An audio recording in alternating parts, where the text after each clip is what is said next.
It's time for Intelligent Machines. Jeff Jarvis is here. Paris Martineau. Our guest today, science journalist and astrophysicist Adam Becker. His new book, More Everything Forever, talks about Silicon Valley's ideology of technological salvation. Go to Mars, never die, and other pipe dreams next on Intelligent Machines. Podcasts you love. From people you trust. This is TWiT. This is Intelligent Machines, episode 821, recorded Wednesday, May 28th, 2025. Just count the server racks. It's time for Intelligent Machines, the show where we talk about, well, all those intelligent machines all around you, not just AI, but robots and the little, smart doohickeys that are wandering around on your floor right now. No, you don't have those? Yeah, those robotic vacuums, that kind of thing. We do Intelligent Machines every Wednesday with the wonderful Jeff Jarvis, professor of journalistic innovation emeritus at the City University of New York. He's now at Montclair State. Montclair State University? Montclair State University and Stony Brook University. And one of these days you're going to get it right. Well, I got it pretty close. Paris Martineau. Who is I never forget where Jeff works. That's my job. That is not your job, but I'm glad you do it. Let's put it that way. I'm just grateful that you do that. As you probably know, this show used to be This Week in Google with a nice handle theme of recorders going boop boop boop. Now we're much more modern with a theme from our esteemed technical editor and producer, Benito Gonzalez. It goes boopity boop. And we also call it Intelligent Machines because it's about AI. And we begin every show with an interview. Today we've got an astrophysicist, which I think is fabulous. You may see behind him his book, What is Real, which is really what I'd like to know. But today, what is real? We're going to talk about his latest, More Everything Forever. Adam Becker, welcome to Intelligent Machines. Oh, thanks for having me. It's good to be here. More Everything Forever is what the Silicon Valley boys promise, right? Yeah, that's what they want, and that's what they think they're going to get. And subtitle is AI Overlords, Space Empires, and Silicon Valley's crusade to control the fate of humanity. Yeah. I love the idea. Adam, I love this book. I listened to it. So he's been singing its praises for months now. And singing along with your harmony here. Yep. And as I listen to the car, I'm raising my fist saying, yeah, what he says. What's great about your book, if I may be so bold as to praise you, is that there are lots of other books out there that are moral panicky and technology's bad and you're not. You give. Oh no, he said the words. Moral panic. It's like Groucho Marx. You said the secret word. Now the duck has to appear. Adam's in this case, where it's he you is. Walking out. Adam hasn't realized the show he signed up sorry, for. Adam. Yeah, I know. I'm still getting a handle on what this is. What is? I understand the Groucho Marx reference. But... Yeah, and we've been doing it for 20 years. So, welcome. So don't interrupt my praise. Yeah. So. What's great about Adam's book out there, folks, is that he fairly and meticulously presents a case before tearing it apart fairly and meticulously. So some weeks ago, we had on Ray Kurzweil on the show. And, we're fair to give Ray his time. And he certainly has the history of invention and innovation that was worthy of attention. And so, Adam, you present McCaskill and Kurzweil, each in a chapter at the beginning, I think very, very fairly presenting their views. In fact, I talked to the author of another book we had on lately, and she just started reading your book, and she said, you were being too nice. I said, well, no, just wait. He gets to it. But then you carefully dissect them. And I wonder if you could start with Kurzweil and go through what's wrong with his worldview.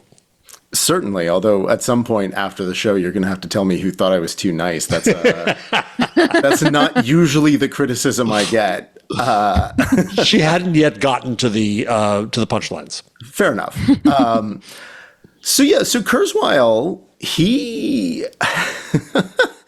he believes in this thing called the singularity, right? He thinks that what's going to happen is that we're going to get machines that are as smart, as intelligent, and capable as humans, and that they will then improve themselves, and that will lead to this exponential process that is of a piece with this larger trend in technology that he claims to have discerned in human history and the history of the universe before that, of just increasing technological ability, increasing complexity, biological and then technological, that will lead in short order, just in, he says about, I think, 15 years at this point, he thinks the singularity is going to be here. I think it's really going to start kicking off in about 5 years. He thinks that this will lead to super intelligent AI that will be able to do way more than even all of the collective efforts of humanity can do. And it will have godlike powers of creation and destruction and will fundamentally alter all of human life and the future of human civilization and post-human civilization forever. So that's the fair part where you fairly summarize his views. Yeah, I mean, now the fun part. Also, computronium is in there. I just want to highlight the word computronium. Yes, that's right. My favorite. That's my favorite part of Ray Kurzweil's whole deal. Oh yeah, I definitely do talk about that in the book. He thinks that the fate of the cosmos is that this giant computer-based civilization that we've put together is going to go out into the universe and restructure it into a giant computer, something made of computronium, a phase of matter that is optimized for computing power, and that the universe will become one giant computer serving our needs and whims, and we will live inside of it, as part of it. Not totally clear, but as for tearing apart all of that, well, it's interesting that you say that that's a fair description, because I agree that that's a fair description. I also think that it's sort of on the face of it somewhat ridiculous. But I also think that because there are people aside from just Ray Kurzweil who take it seriously, we need to take these ridiculous sounding ideas seriously. And if we want to take them apart, we have to take them apart seriously, because it turns out there are very serious problems with that idea of the singularity that go beyond, oh, it looks ridiculous. For example, this exponential trend that Kurzweil talks about in the history of biology and technology is not really there. The evidence for it is incredibly thin. Kurzweil has this whole chart that he's put together to explain why he thinks it's real and how it works, but he's a victim of his own perspective. If you ask me to make a list of the most important events in the history of humanity, or the history of life on Earth, or the history of the cosmos, that list is going to have more things on it that happened more recently than things that happened longer ago, because that's just the way that we think about history. It's not something inherent about history. It's just a function of our perspective within history. I was talking about this with a friend of mine, my friend Carl, and he had a really nice analogy for this. He said, you can remember what you had to eat earlier today, probably, and you can remember what you ate maybe yesterday, and you probably remember most of your meals from last week, and then you maybe remember a few good meals over the course of the last year. And then over the last 10 years, maybe there's only one or two specific meals, and beyond that, maybe one. This doesn't mean that you're eating exponentially more now than you did when you were younger. It's just how memory and history works. So is this presumption that we were in this age of everybody tells me, I just went through this on LinkedIn. Yeah. Can't you agree that the change is accelerating? Yeah. And if you do the chart of what the things you can remember, it looks like that, but you leave out a hell of a lot of history is what you're saying. Yeah, exactly. And I mean, it's certainly true that there are some things that have had accelerating exponential trends over the course of history, but many of those trends are over. And the one thing that's always true of an exponential trend is that it ends. Exponential trends cannot last. There are lots of them in nature, and they always end. Either they smooth out or they lead to a crash. And like the classic example from biology of an exponential trend is the population of a bacteria colony in a little dish of nutrients. And it's true that the number of bacteria in that dish will grow exponentially until they've grown to fill the dish and eat all the nutrients, at which point the growth stops and they all die because they starve. And every exponential trend in nature and in technology and just in reality is like this. They always end. And so what Kurzweil is doing is he's taking the one thing that we know is true about exponential trends and denying it. He loves to talk about Moore's law, which is this exponential trend in how many transistors we can fit onto a single computer chip. And it's been running for the last 50 years. It's what led to the tremendous explosion and miniaturization of computer technology in the last 50 years. But Gordon Moore himself, the originator of Moore's Law, knew that Moore's Law had to end. And in 2010, he said, yeah, we've got maybe another 10 or 15 years. In other words, he said it would end right about now. And lo and behold, it's ending or has ended, depending on who you ask, because you can only make transistors so small. You can't make transistors smaller than one atom because they're made of atoms. And sure, maybe there's some other technology that will come in and enable us to make them even smaller for a little bit. But first of all, there's no sign of that on the horizon. And second, there's always eventually going to be a limit. So this is where you bring your physicist hat. Yeah. I'm sure it's a very nice hat too, to the topic. Really fancy. Which is what you also bring. So the other thing is you take apart, you dissect, which I quite like, is the long-termists, is McCaskill and Bostrom, who we talked about in the show, and Yudkowsky and his paperclips. Yes. And also Going to Mars. Mm-hmm. And there are some other books that are very good, tearing apart the idea of going to Mars. But since you are an astrophysicist, and since Elon's latest rocket just blew up in honor of that, why don't you dissect that idea that we're going to populate space as an astrophysicist? Absolutely, sure. So yeah, Musk loves to say that we're going to get, or that he's going to get 1 million people on Mars by 2050 as a backup for humanity. And there's just so many problems with this idea. First of all, using Mars as a backup in case something bad happens to Earth is just a really bad idea because Mars is terrible. Mars is just an absolutely awful place. The gravity is too low. The radiation levels are too high. There's no air and the dirt is made of poison. But sure, let's all go to Mars. That's like a great place to live. What are you talking about? Can't breathe, can't live, can't grow food. Exactly. We'll be fine. Yeah. So the number of reasons why we can't live on Mars is longer than I can get into here, but I'm just going to pick on a few of my favorites. Musk really wants Mars to be a backup for humanity. He says we need it in case something bad happens to Earth. There is nothing bad that could happen to Earth that would make Mars more suitable for human habitation than Earth. Everywhere on Earth is going to be a nicer place to live than anywhere on Mars. Even New Jersey, damn it. Hey, man, don't diss New Jersey. I'm from New Jersey. Yeah. But I'm in New Jersey. Jersey strong. But yeah, look, the worst day in the history of complex life on Earth, the worst single day, was about 66 million years ago when a rock the size of Brooklyn slammed into the Earth 10 times faster than a jumbo jet. And that killed off all of the dinosaurs except for the birds.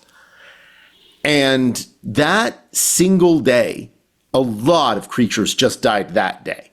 And then many, many more over the course of the next 10 to 20 years after all that dust blotted out the sun and killed off the bottom of the food chain.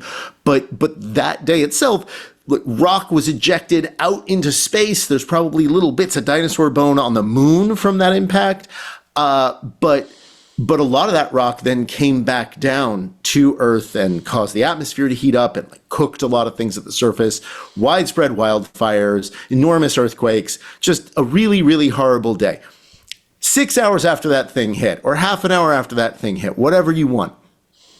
The day that thing hit, 66 million years ago, it was a nicer day for mammals on Earth than it has been on Mars ever. And the reason we know that is that mammals survived. There were already mammals around, and they survived. There is no mammal that has ever lived that could survive on the surface of Mars without a spacesuit. Because if you are on the surface of Mars without a spacesuit, the saliva will boil off your tongue while you asphyxiate.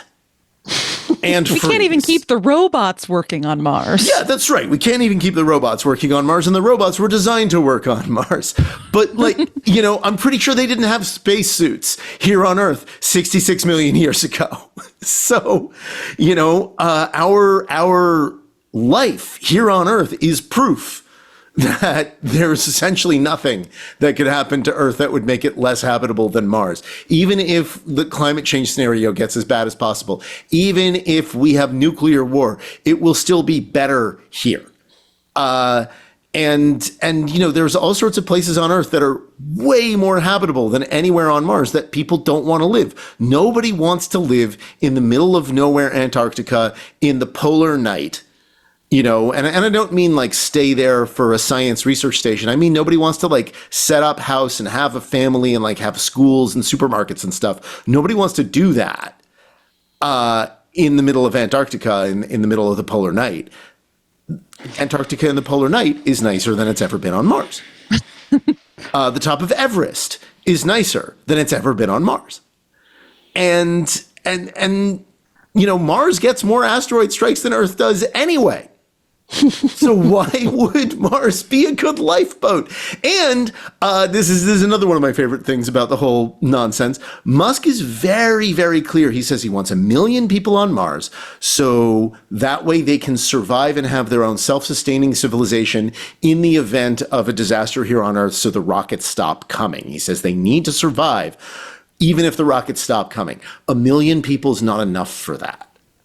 Because if you want to survive on Mars without supply ships, you need to have a fully self-sustaining, high industry, high-tech civilization. The economic base that you need for that high-tech civilization is estimated to be somewhere around 500 million to 1 billion people. Oh my. It's a lot of rockets. That's a lot of rockets, yeah. And a lot of babies born into an uncertain, perhaps irresponsible atmosphere. Right, exactly. And we don't... An atmosphere that will literally poison you to death. Right, exactly. And even if you somehow take care of the poison, even if you have everybody live in pressurized tunnels underground, even if you somehow take care of the fact that if you have millions or 1 billion people living in pressurized tunnels underground, at some point something's going to go wrong. We don't know whether you can have babies on Mars. Because we don't know what the effect of Martian gravity, which is about 1/3 that of Earth, we don't know what the long-term effects of that are on human development and growth in the womb and in infancy and childhood. And that's why Elon's trying to have enough here, right? That it can go. All right. Do you have a sense as to one last Mars question? Yeah. Do you have a sense as to why Mars?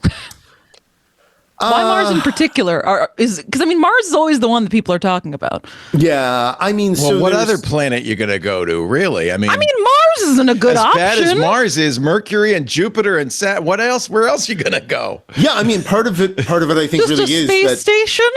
We're not a multi-planetary that's another thing Adam investigates. Yeah, no, I do talk about space stations. They're not much better. But I will say, if you say we can't stay on Earth, if you say, no, aside from Earth, what's the best place in the solar system? Mars probably is the next best. And it's as bad as I just said, which tells you something about how inhospitable the rest of the solar system is. And space in general, right? Yeah, exactly. There's nowhere for us but here. This is the only place with the biosphere and ecosystem that we need to survive. It's where we evolved to be, and it would be extraordinarily difficult for us to ever live anywhere else. Which argues for us doing everything we can to preserve the planet. But Adam, what if we can't? What if, and it's increasingly looking like we don't have the will, the political will, the intelligence to do that. Yeah. I mean, I just read an article that said the sea is getting darker. Yeah. And that doesn't sound like a big problem, except that it's completely disrupting the ecosystem. And we get 30% of our oxygen from the sea and from plants in the sea. We are not doing a good job of saving this planet. No, we're not. But even if global warming gets as bad as possible, it's still going to be nicer here than it would be anywhere else in the solar system. That's an excellent point. Yeah. And you know, Musk also talks about terraforming Mars. He says, we can solve all these problems by making it more like the atmosphere on Earth. It is a sci-fi concept, which is also why Mars, by the way, is that he's just read a lot of science fiction and read it badly. But the other thing is, if you did have the technology to terraform Mars, why not use it to terraform Earth? Any technology that you could use to make Mars more habitable, you could use to fix global warming. Because that's not fun. Right. And that, I think, is actually the key. So I want to go to one more. I want to get to your solution, which involves billionaires in a few minutes. But I want to go to the other delicatessen slicing machine you go through, which is my favorite topic, which is William McCaskill and Nick Bostrom and the long-termists, and to the side, Yudkowsky and the paperclip nuttiness. Yeah. I've talked about TESCREAL a lot on this show. Yeah. And have talked to Emil Torres about this, and they're great on the topic. Yep. What give us your view of that TESCREAL long-termism, because it kind of fits into what you're saying with Musk. He's part of that fraternity. Yes. Because so far you really haven't talked about the technology. Yeah. The technology doesn't seem to be the problem. The problem is to be the technologists. So talk about them. Yeah. So the long-termists, they want us to pay more attention to the rights and needs and wants of the people who live in the far future. And there's nothing wrong with that in theory. The problem is that they take it full galaxy brain, and I mean that very literally. The issue is that we don't know what people in the future will want or what will be best for them, because we don't know what the future holds. And the long-termists have this way of getting around that problem by saying that they know, or claim to know, that the best way to think about how to make the world a better place is to make more people. Is that a future with more people in it, as long as they are living lives that are, good enough to be worth living, barely good enough to be worth living, then a future with more people in it is better. And so this creates what McCaskill calls a moral case for space settlement. And, that's already a problem. Like I was just saying, space is not the place. But there's also this other problem that shows up, which is it makes them focused on very specific problems to the exclusion of all else. And many of those problems are just kind of made up because they've decided that the risk of human extinction from non-existent speculative technologies like what they call artificial general intelligence is greater than the risks and harms from real problems that are here right now. And this actually also takes us back to Kurzweil, right? Because their concern is about a kind of intelligence or super intelligence in a machine that we don't have and don't know how to build and are not anywhere near building. And they are concerned, and this is a concern that McCaskill and the other Oxford philosophers that we're talking about, the long-termists, they picked up this concern from this guy, Yudkowsky, and also from Bostrom. and the paperclip scenario that you were alluding to, the idea that you could have a super intelligent AI that sort of improves itself in the way that Kurzweil and others talked about, and maintains a desire to do whatever it was originally designed to do, which in this scenario is create more paperclips. And so the concern is that such a machine would then kill everybody in order to get them out of the way and keep them from preventing it from making more paperclips. And then once everyone's dead, they will turn everybody and the material that all the people are made of and the material that the earth is made of and all that stuff into paperclips. And this is, again, preposterous on the face of it, but a lot of serious people believe it, so you have to take it seriously. And then when you do take it seriously, it falls apart. All of the assumptions that underlie that argument just fall apart if you breathe on them wrong. It's a house of cards. So this week we had news that Anthropic, with this new model, finds it trouble because one test, and I'm not agreeing with this, but just presenting it, one test said that the system would blackmail the operator rather than be shut down. And then we had a story out in our media world that said that OpenAI has a problem because its model refused to shut down when instructed. And then, Leo, I think I saw you on the TikTok with on Security Now talking about machines that are now self-replicating.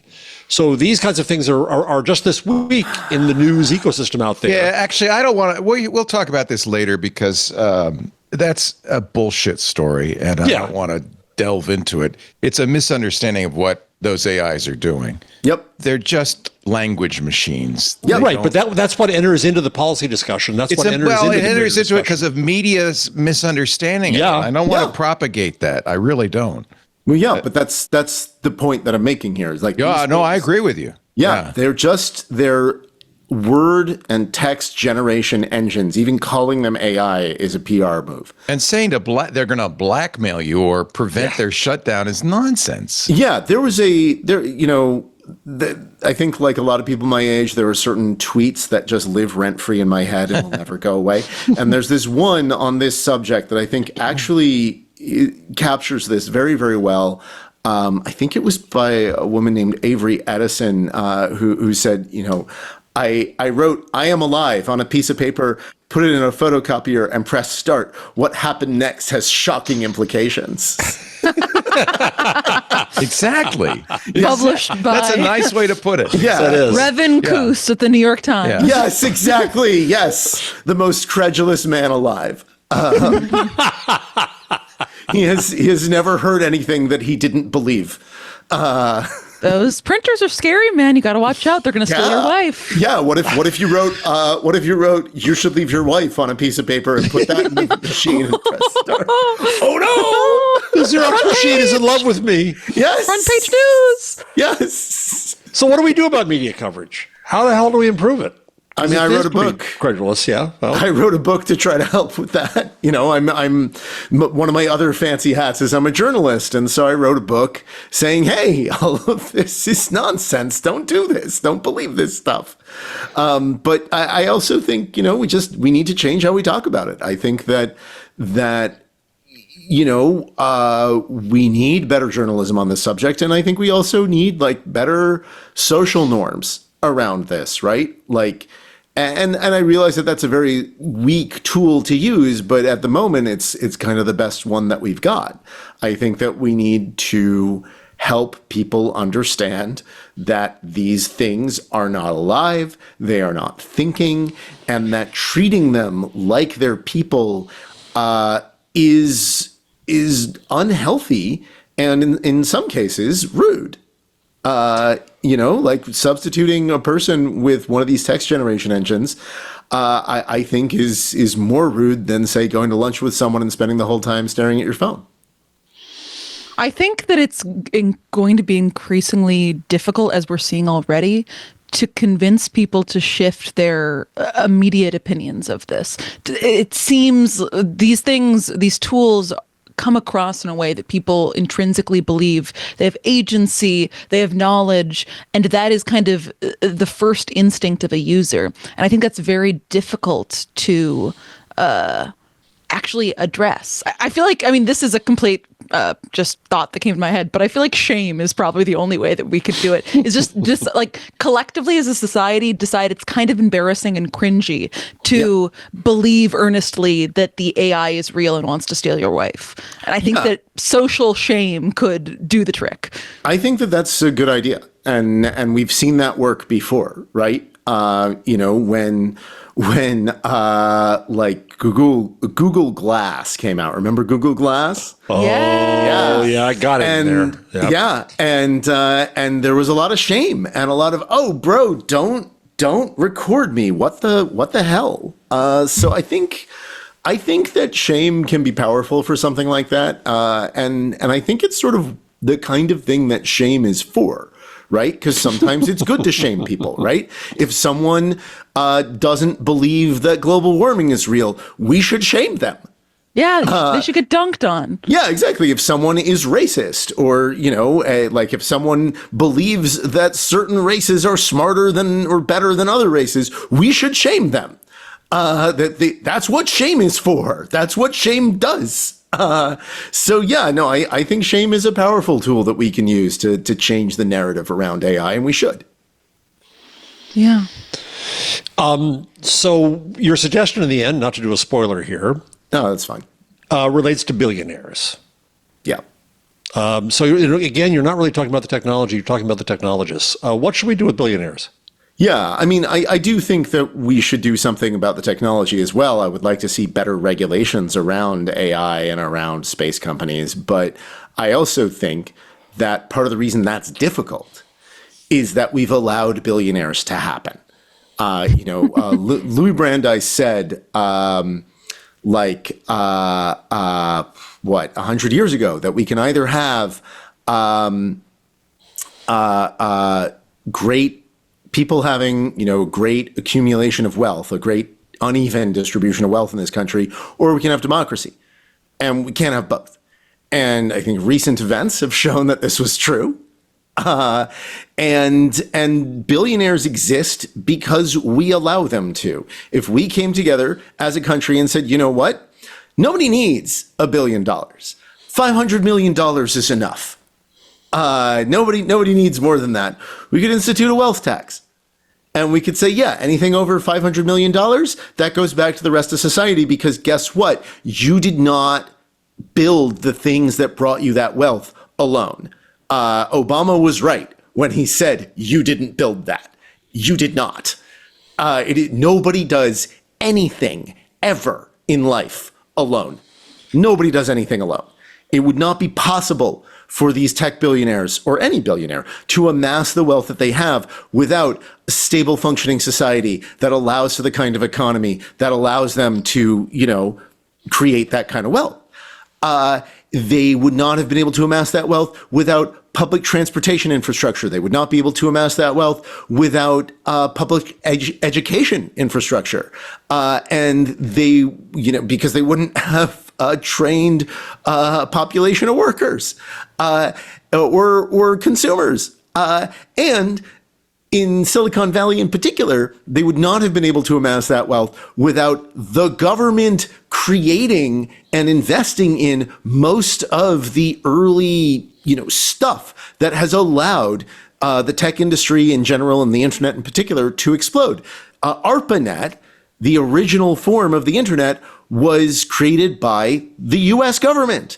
The U.S. government was the first major client of Silicon Valley in its creating computer chips because the U.S. government needed them for the space program. And that space program also provided a sort of free testing ground for the space companies that came in later. All of this massive government spending has been, done by us, the public, and we don't see a return on the investment because these companies just come in and piggyback off of that. And so I think it's time for us to tax billionaires and get our money's worth and save democracy at the same time. Do you think that, I guess, part of the reason why these billionaires or large figures end up making these wild proclamations that are so easily like debunked or picked apart is kind of because of this institutional structure of wealth? Or like, what do you think drives these big wrong ideas that you tackle in the book? Yeah, I mean, this is a good question, and I do like that's a good chunk of the book. There is me sort of talking about that. I think that because these ideas provide these billionaires with an excuse to believe what they already want to believe and do the things that they want to do, and it provides them with a sort of roadmap to making large amounts of money or like using their large amounts of money in ways that seem good and entertaining to them, that avoid accountability for the real problems that they're creating here and now, that makes these ideas just incredibly seductive and irresistible to them. I think that there's a mistake that a lot of people make where they say, oh, Musk doesn't actually want to go to Mars. Bezos doesn't actually want humans to live in space. It's just that these are like reputation management projects because these ideas provide convenient excuses for things that they wanted to do anyway. And I actually think that that's a mistake because the mistake that's being made there is the fact that these ideas provide excuses for the billionaires to do what they already wanted to do makes it more likely that these are genuine beliefs that the billionaires hold, not less likely. So they believe in this stuff because it provides them with meaning, purpose, and moral absolution. Does AI yield a different kind of billionaire than HP did or Intel did or Microsoft did? It's a good question. I think yes and no. AI comes with this story of the singularity and like salvation or damnation. And I think that when you believe that what you're building is a god or could become a god. Yeah, you got a point there. Yeah, that's going to just change your attitude toward the world. And this is not, theoretical or speculative. You can see this with Sam Altman. Sam Altman has said all kinds of absolutely crazy and unhinged things about AI. He has said that AI can be used to solve global warming, and so global warming's not that big a deal.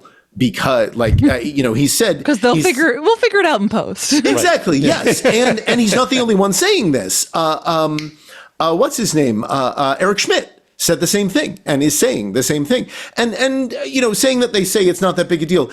Technically, maybe that's not fair. Sam Altman instead has said stuff like, well, I don't want to say this because global warming is such a big problem, but it won't be a big problem for AI to solve once we have it.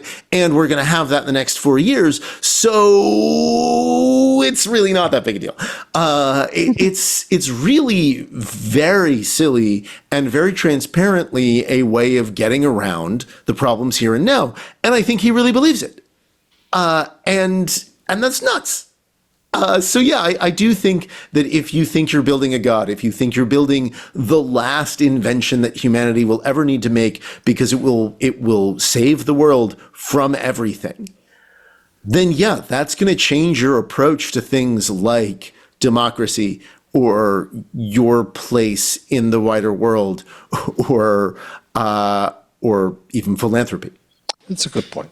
What of the technology do you like and do you use? I guess it depends on what you mean by technology. I think vaccines are great. Well, no, I meant AI related.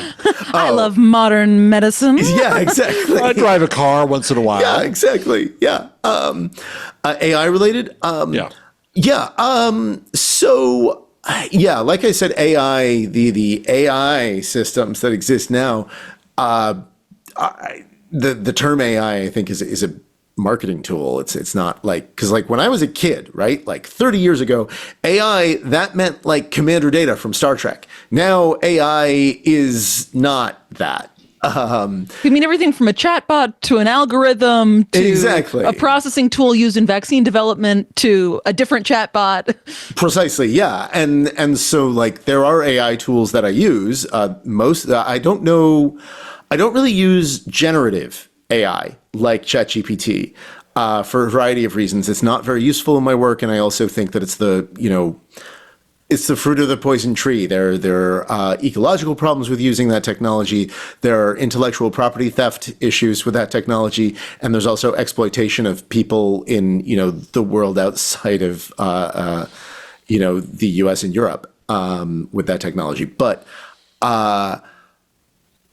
I do use other kinds of AI like text transcription audio transcription services. What are you using for your audio transcription service? Which one? Otter, the same one as pretty much every other journalist. Yeah, exactly. It's good. Yeah, it's good. And it's useful to have that transcript. It's not a perfect transcript, but if I need to search the audio to find what I'm looking for, I can do that much more easily with a pretty good transcript. So yeah, that kind of AI, sure, I use that. I'll use translation engines like Google Translate. Like if somebody, say, writes a review of my book in a language that I don't speak, which is almost every language other than English, then I'll just slap it into Google Translate or some other translation engine because I want to know if they're shitting on my books, or something else not written in English. I'll put it in a translation engine. So that's a lot of how I use AI. Generative AI tools, at this point, I pretty much only use them to keep an eye on their abilities. I want to know what they are able to do. And I am continually unimpressed because, generative AI has this hallucination problem that is just built into what the technology is, because it only knows how to hallucinate, because it's not, there's no thought process behind the text or the images or whatever that are being generated. It just generates those things, which is one of the reasons why I tend to refer to them as text generation engines rather than AI. Yeah. Leo, you coming to the defense here? I got nothing to say. No, keep talking. I'm just listening. Wow, the AI defender has logged off. Wow. Yeah, no, it's not. This is not my bailiwick. You guys continue. I don't know. I mean, I think that's just an interesting way to think about it. I think that all these tools have varying different uses and they're not for everyone. And I think that's the interesting part of this discussion that the AI hype cycle often misses, which is there's kind of this notion that we're devoting this much money to infusing this technology into everything because it will very rapidly, within months or a couple of years, be everything for everyone. And I just don't think that seems realistic with the development of any technology. Of course, the technology will be useful to a lot of people in a lot of ways, but it doesn't mean it has to be useful for everyone, for everything, always. Yeah, no, there's two articles that I think are really good on this that really sort of cement the point that you just made, because I think you're right. There was a lovely op-ed in the New York Times by Tressie McMillan Cottom called AI is Mid. It's just saying, AI, it's not great, and it's not really terrible. It's just kind of mediocre. And I think that's about right. And there was also a very long academic paper out of Princeton by, oh my God, Arvind Narayanan, and I'm blanking on the other person's Kapoor. name. Yeah. Saying the title of that paper is AI as Normal Technology. Yeah. And I think that's right. They're not building a god, they're building a thing, and it's a thing that can do some stuff, and it's going to be good at some things and bad at others, and it's going to change how certain jobs work, and it's not going to change how other jobs work, and it's going to create some jobs that didn't exist before, just like any other normal piece of technology. And I think that's a very, I don't know, that's the part that frustrates me the most about our cultural conversation on AI as a buzzword technology is there's very cool things happening in artificial intelligence, in large language model processing, in all of the different subfields that we consider AI.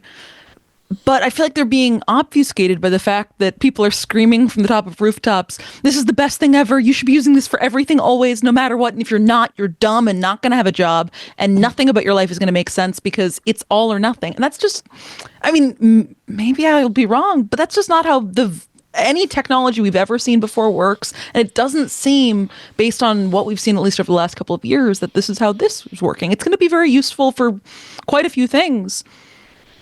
But that doesn't mean it's going to be incredibly useful for absolutely everything. I mean, what do you think, Jeff? I know you're more on the lead camp of all of this. Yeah, I still remain positive on AI, and as a whole, I think it's worth paying attention to. I think it's worth exploring and seeing what it can do.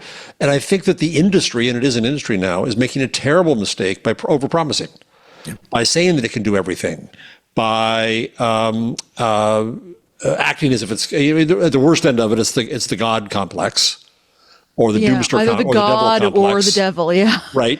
But even short of that, that it's going to replace tons of jobs. Just this morning, I saw on Morning Joe, Jim Van de Heye from Axios was on talking about a white-collar bloodbath that's going to be occurring any minute with AI jobs. And it was from Anthropic, and he was basically accepting this Anthropic argument. And the funny thing about this is, I was talking about this earlier today, that it's the weirdest thing to see an industry whose PR is doom. What other industry says we're so powerful we can destroy things and we're really dangerous and we're really awful, and that's why you should. And that's why you should give us all your money. Yeah. It's the oddest. I don't thing. think AI is a monolith, though, and I think it's easy to target Sam Altman because he's a bozo, and there's a lot of and Elon Musk. There's a lot of great stuff happening, and very interesting stuff happening that isn't doomer, that isn't accelerationist, that isn't TESCREAL, and I think it's a shame to paint it all with the same brush. No, absolutely. And I mean, I think that's the agree with core you. of my argument around this industry is like part of the issue. And I think why people like myself focus on someone like Sam Altman is because that's where all of the money is going. If we think of it comparatively, that is like almost all of the capital is going to the same, like one of 3, maybe 5 if you're being really generous companies. And that just seems a bit foolish given what we know about how innovation works. Well, hopefully the more interesting stuff will happen in the lesser, look at DeepSeek. In the lesser capitalized areas, a lot of interesting stuff happens. The garage is historically the place where Silicon Valley invents, not the big corporation with a circular campus. So those garages, though, are given venture capital investment, and that's where the stuff happens. I mean, I don't know. I just think it'll be very interesting to see how this all shakes out. I don't think we've ever seen a intense hype cycle like this and overcapitalization of a small. And I think it harms the field. That's I am a defender of AI, a defender with you, Leo, of what it can do. But I think that it's being harmed by those few big guys who get all the money and get all the attention and make up a lot of BS around it. And that's my problem. The book is More Everything Forever, AI Overlords, Space Empires, and Silicon Valley's Crusade to control the fate of humanity.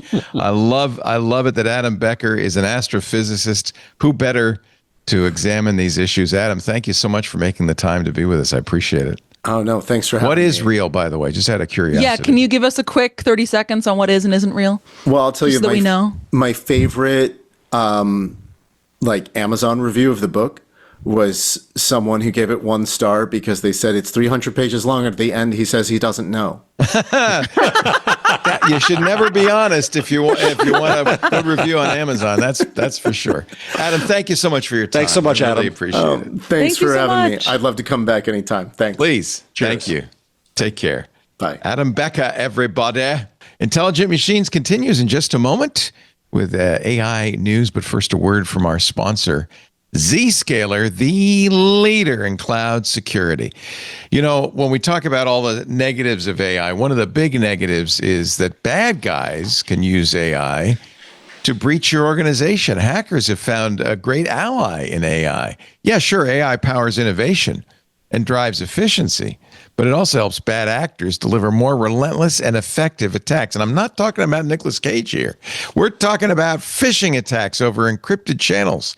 They increased last year by 34%. Well, to be precise, 34.1%. And that was fueled by the growing use of generative AI tools and phishing as a service kits. You can't anymore look at a phishing email and say, well, you see how ungrammatical that was? Clearly, that's phony. No, they're perfect. They're perfect. Organizations in all industries, from small to large, are now leveraging AI to protect themselves, to increase employee productivity with public AI for engineers, with coding assistance, marketers with writing tools, finance creating spreadsheet formulas. They're automating workflows for operational efficiency across individuals and teams. They're embedding AI into applications and services that are customer and partner facing. And ultimately, AI is helping them move faster in the market and gain a competitive advantage. But companies do need to think about, maybe even rethink, how they protect their private and public use of AI and how they defend against AI-powered attacks. Jason Kohler, who's the Chief Information Security Officer at Eaton Corporation, leverages Zscaler to embrace AI innovations and combat AI threats. Here's a quote from him. He says, "Data loss detection has been very helpful for us. ChatGPT came out. We had no visibility into it. Zscaler was our key solution initially to help us understand who was going to it and what they were uploading. Traditional firewalls, VPNs, public-facing IPs expose your attack surface. They're no match in the AI era.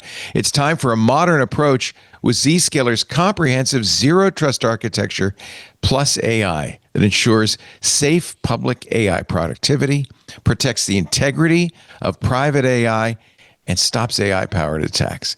It's both. It's two in one. Thrive in the AI era with Zscaler Zero Trust plus AI to stay ahead of the competition and remain resilient even as threats and risks evolve. Learn more at zscaler.com/security. I love this. It's a company that understands AI, that even embraces AI, but also understands what the downsides are and will help you protect yourself and use AI right. Zscaler.com/security. We thank them so much for their support of intelligent machines. And you support us when you go to that address, by the way. On we go with AI news. Let's talk about those stories, because Steve Gibson also reported the report that the AI was being used to, what was it, Anthropic being used to blackmail engineers. This was actually kind of an experiment. It wasn't actually in the real world.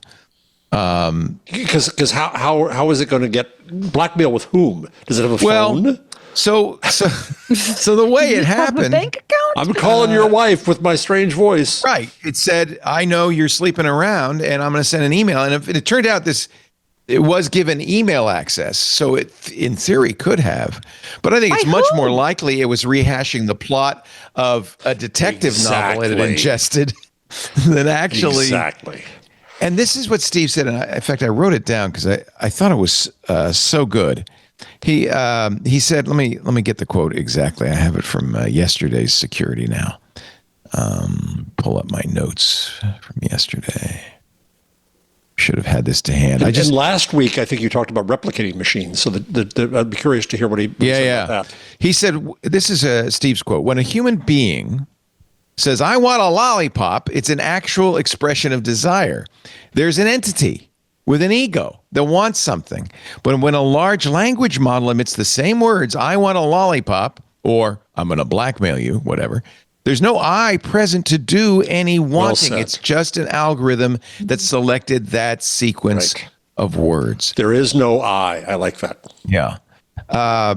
And he said, the problem is we're easily seduced by language.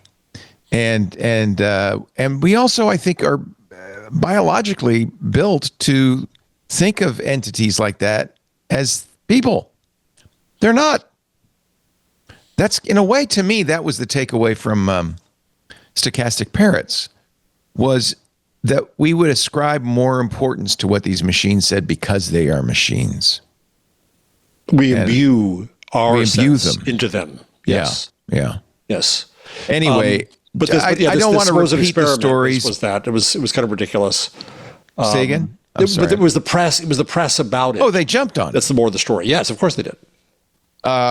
I think we should be smarter than that on this show. Anyway.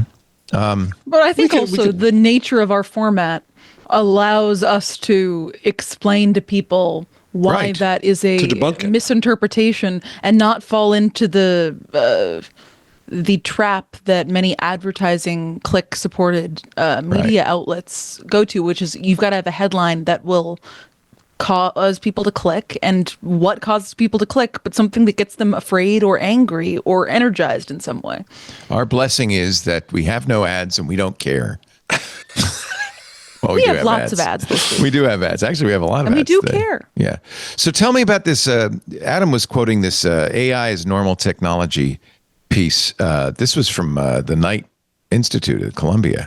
Arvind Narayanan and Sayash Kapoor. Tell me more about this, Jeff. So the New Yorker did a piece contrasting this with the 2027 thing, which I don't know if you've seen, which is a prediction of all the doom in AI. And it's a fictional story of what could go wrong, whereas that piece from the Columbia AI Institute just says, let's stop treating AI like it's some earth-shattering, amazing thing. It's a technology. Yeah. Let's deal with it at that level. And I think that that's the smart way to deal with this. I think that's the way we cut through the hype. Now, the question is, we've had two anti-AI hype books recently on the show, and you can do that in a few ways, right? One is that you can. I like Adam's approach. Yeah, I like Adam's approach. He cuts through the hype itself. Yeah. But I think the other way is to bring the technology down to reality. And I think that's what we can do on this show best, is bring perspective and context to it and say, okay, it's cool. It does a lot of amazing things, but let's not get overboard, because when you get overboard, then you get in trouble. So this is from AI 2027. When was this written? This was written Recently, very recently. It's a former AI 2027 was written by another AI safety, air quote safety person at OpenAI. It is real who fan left. fiction. It is the most fan fiction. That's a good I've way to ever put it. read. It is like interactive, choose your own fan fiction, and it's about how there are some really. It's like. It's like computronium level stuff. He's like, there's going to be AI nanobots in our blood in like 2 years, and it's going to be so bad. That's why you should be scared. That's why we need safety. Right. See, it's funny because I would say, "Oh, that's great. Let's get those. Let's get. When do we get them again? Can we get rid of cholesterol that way? Can it even up, please?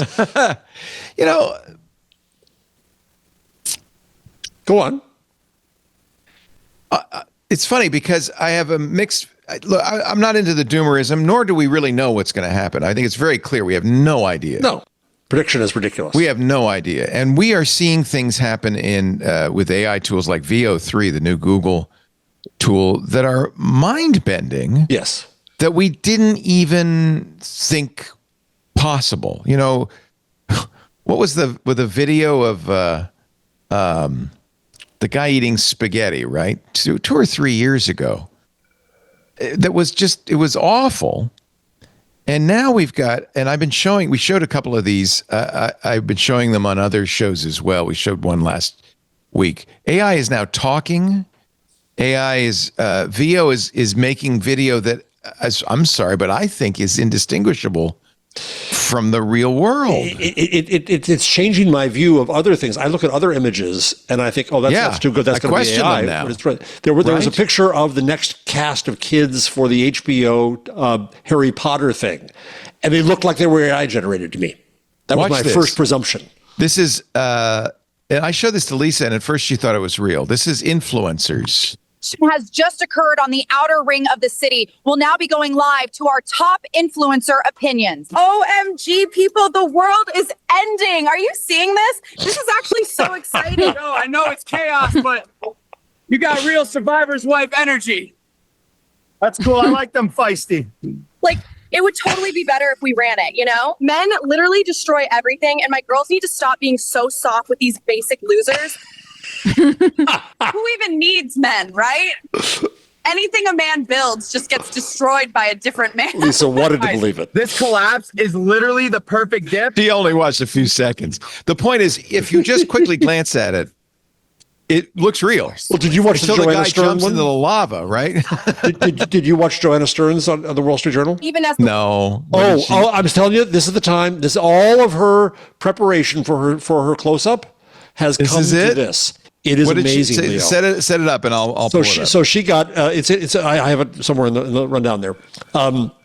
So Joanna Stern wanted to use VEO plus a couple other tools and see what they could do. So she created a 4-minute story with her and her robot. Whatever it is. But the use of the tools is amazing. And they went through, she worked with a partner in it, and they had 1,000 cuts. At the very end of it, she has the outtakes, which are hilarious, the bloopers with the machine screwed up. But it's impressive. And she uses her own voice. Everything else in this is made by AI. She couldn't find a voice that satisfied her, so she used her own voice. So this is Veo and Runway. The two Runway, yes. Runway's been around for a while. Veo 3 is, of course, the new model from Google. Here we go. Let me turn on the where's the audio on this? There's a button. Oh, look at that. So what is so human? I am Dr. Chief Motherboard. This is terrible. Real robot. This is bad. This is bad. This is terrible. Definitely not AI. Okay. She launched with the wrong thing, but if you go farther in. Okay. Okay. Yeah, Chip is definitely AI. And I'm the real me, controlling that AI character. This is last year's technology. Including Yes, but Chip keep going. and all the other visuals were created with AI video tools. She's driving in a car with a robot. Most of the audio is also AI, except for my narrative. He didn't like her. She didn't like the other voices. Her voice is terrible. Down Leo. Okay, so now it's all AI except for this is all AI generated. And I wish they hadn't done a robot because it's kind of silly. It's 6:15 a.m. It's going to be a great day. Oh, you'll feel better after a workout. I've sanitized your sports bra. Thank you. Yeah, I'm not going to watch this because I'm going to throw up. Can I go back? I'd rather watch the Influenders, to be honest with you. I don't think she's doing the best job you can do with VEO. I'm much more impressed with the stuff I'm seeing on Reddit. But the main point, both hers and mine, is this stuff's gotten good enough now that it's indistinguishable. Ethan Mollick, who's also very good, who's at Wharton, who wrote the book Co-Intelligence, so he's a positive AI guy. He also put up videos that I think we might have shown some last week, and they're amazing. The fidelity is higher, right? The people look like people now. Yeah, the lighting was off on all of those videos, but the quality was quite good. I'm sure that with whatever I think you just have to probably prompt it differently. Well, that's the funny thing. Those are all generated with text prompts. I mean, that's mind-boggling. Yeah. Yeah, that's really impressive. And I guess, that's the other, we were talking about this on Windows Weekly. I hate the frog in the water analogy, but as humans, we adjust. I wonder what you were pausing to say. What could I don't want to say the frog in the pot and the water's getting hot, but as humans, we adjust very quickly. I mean, that's one of the things that makes us successful is we're very adaptable. So it's very quick. We're very quick to kind of start taking this stuff for granted and saying, oh yeah. I mean, look, we're doing a Zoom call with people all over the world that we're all like in the same room. It's a few years ago, this wasn't even possible. So I feel like we're maybe underestimating what's happening here. Here's some more VEO video. I broke into a zoo to prove one man is enough to fight a gorilla. That's a little uncanny valley. This is cartoonish. Challenge. I'm gonna lick this glowing pole. Let's see how many views this gets. A little bit. If you go to line 100, you'll see some others that are better. No shoot. That's better. Just content. That's scaring me. Hey, Leo, they shouldn't show that to me. That scares me. Let's get solid. No energy drinks. Just gasoline. Digging to the earth. This is actually the one I showed Lisa. No breaks. Can I survive? This is a great setup on influencers. And what's happened, unfortunately, with TikTok and YouTube is people are now doing for 10 minutes straight. Wish me luck. Stupid things. Counting every grain of sand on this beach. Let's go. 1, 2, 3. That one is my favorite, actually. I like that one. This way. Alone, unprepared, and in a straight line. Leave a comment for the search team. About to do the first plunge into an active volcano. Let's send it. Let's send it. $50 million Okay, that's to good. rebuild the Titanic just to sink it again. Last person to abandon ship gets a Lambo. I covered my entire body in compost and waited to see what started growing. Running for my life on North Sentinel Island. Day 3. Should have picked Bali. All right. I've sealed my head in this plastic box, and I'm going to try to read the entire dictionary before I pass out. Flying into North Korea with a lawn chair and 1,000 party balloons. Don't try this at home. I'm about to survive 100 days in the African savanna. I could watch this all day. Is this all on Reddit? Yeah, this is in the chat. I think at the Chat GPT forum. It's Google V. No, I'm curious, what about it is, and I don't mean this as sassy as it comes up, what about it is so appealing to you? So you could watch it all day. Is it just the quality of the video, funny. Or do you think it's just a funny setup of influencers? Okay, yeah. No, it's very not funny. the AI, but underneath, look, AI couldn't talk last month. You couldn't make these videos talk last month. So anybody who thinks that this is hype or BS is missing an exponential explosion of capability. What's hype is when they declare that they can solve. I know. We can okay, ignore, got it. Right? Let's stop talking about those morons. That's but not those important. morons are the ones in charge. You're watching the world change in front of your eyes, and you're going, yeah, but I don't know. There's a lot of hype here. Because those are the ones who have all the money. Those are the ones who are in charge. Those are the ones who have all the attention. That's not important to me. What's important to me is you're seeing a technological revolution bigger than anything I think we've ever seen. Certainly, at least the equivalent of the internet, printing. It's like you said. Watch out you there, said to fella. Gutenberg. Watch out there. Yeah, that's fine, but there's lead in that type. It's going to make you sick. I don't understand the focus on. Oh yeah, it's overhyped. Because I want to cut them down to size. I want DeepSeek to be getting the attention instead of them. Well, who knows what DeepSeek? I mean, that could also be jerks complete bullshit too. Yeah, that's true too. Yes, but that's the wrong thing to focus on. Is all I'm saying. Focus on this thing that is happening. Because I tell you what, in 2 years, it's not going to be anything like it is now. What was it like 2 years ago?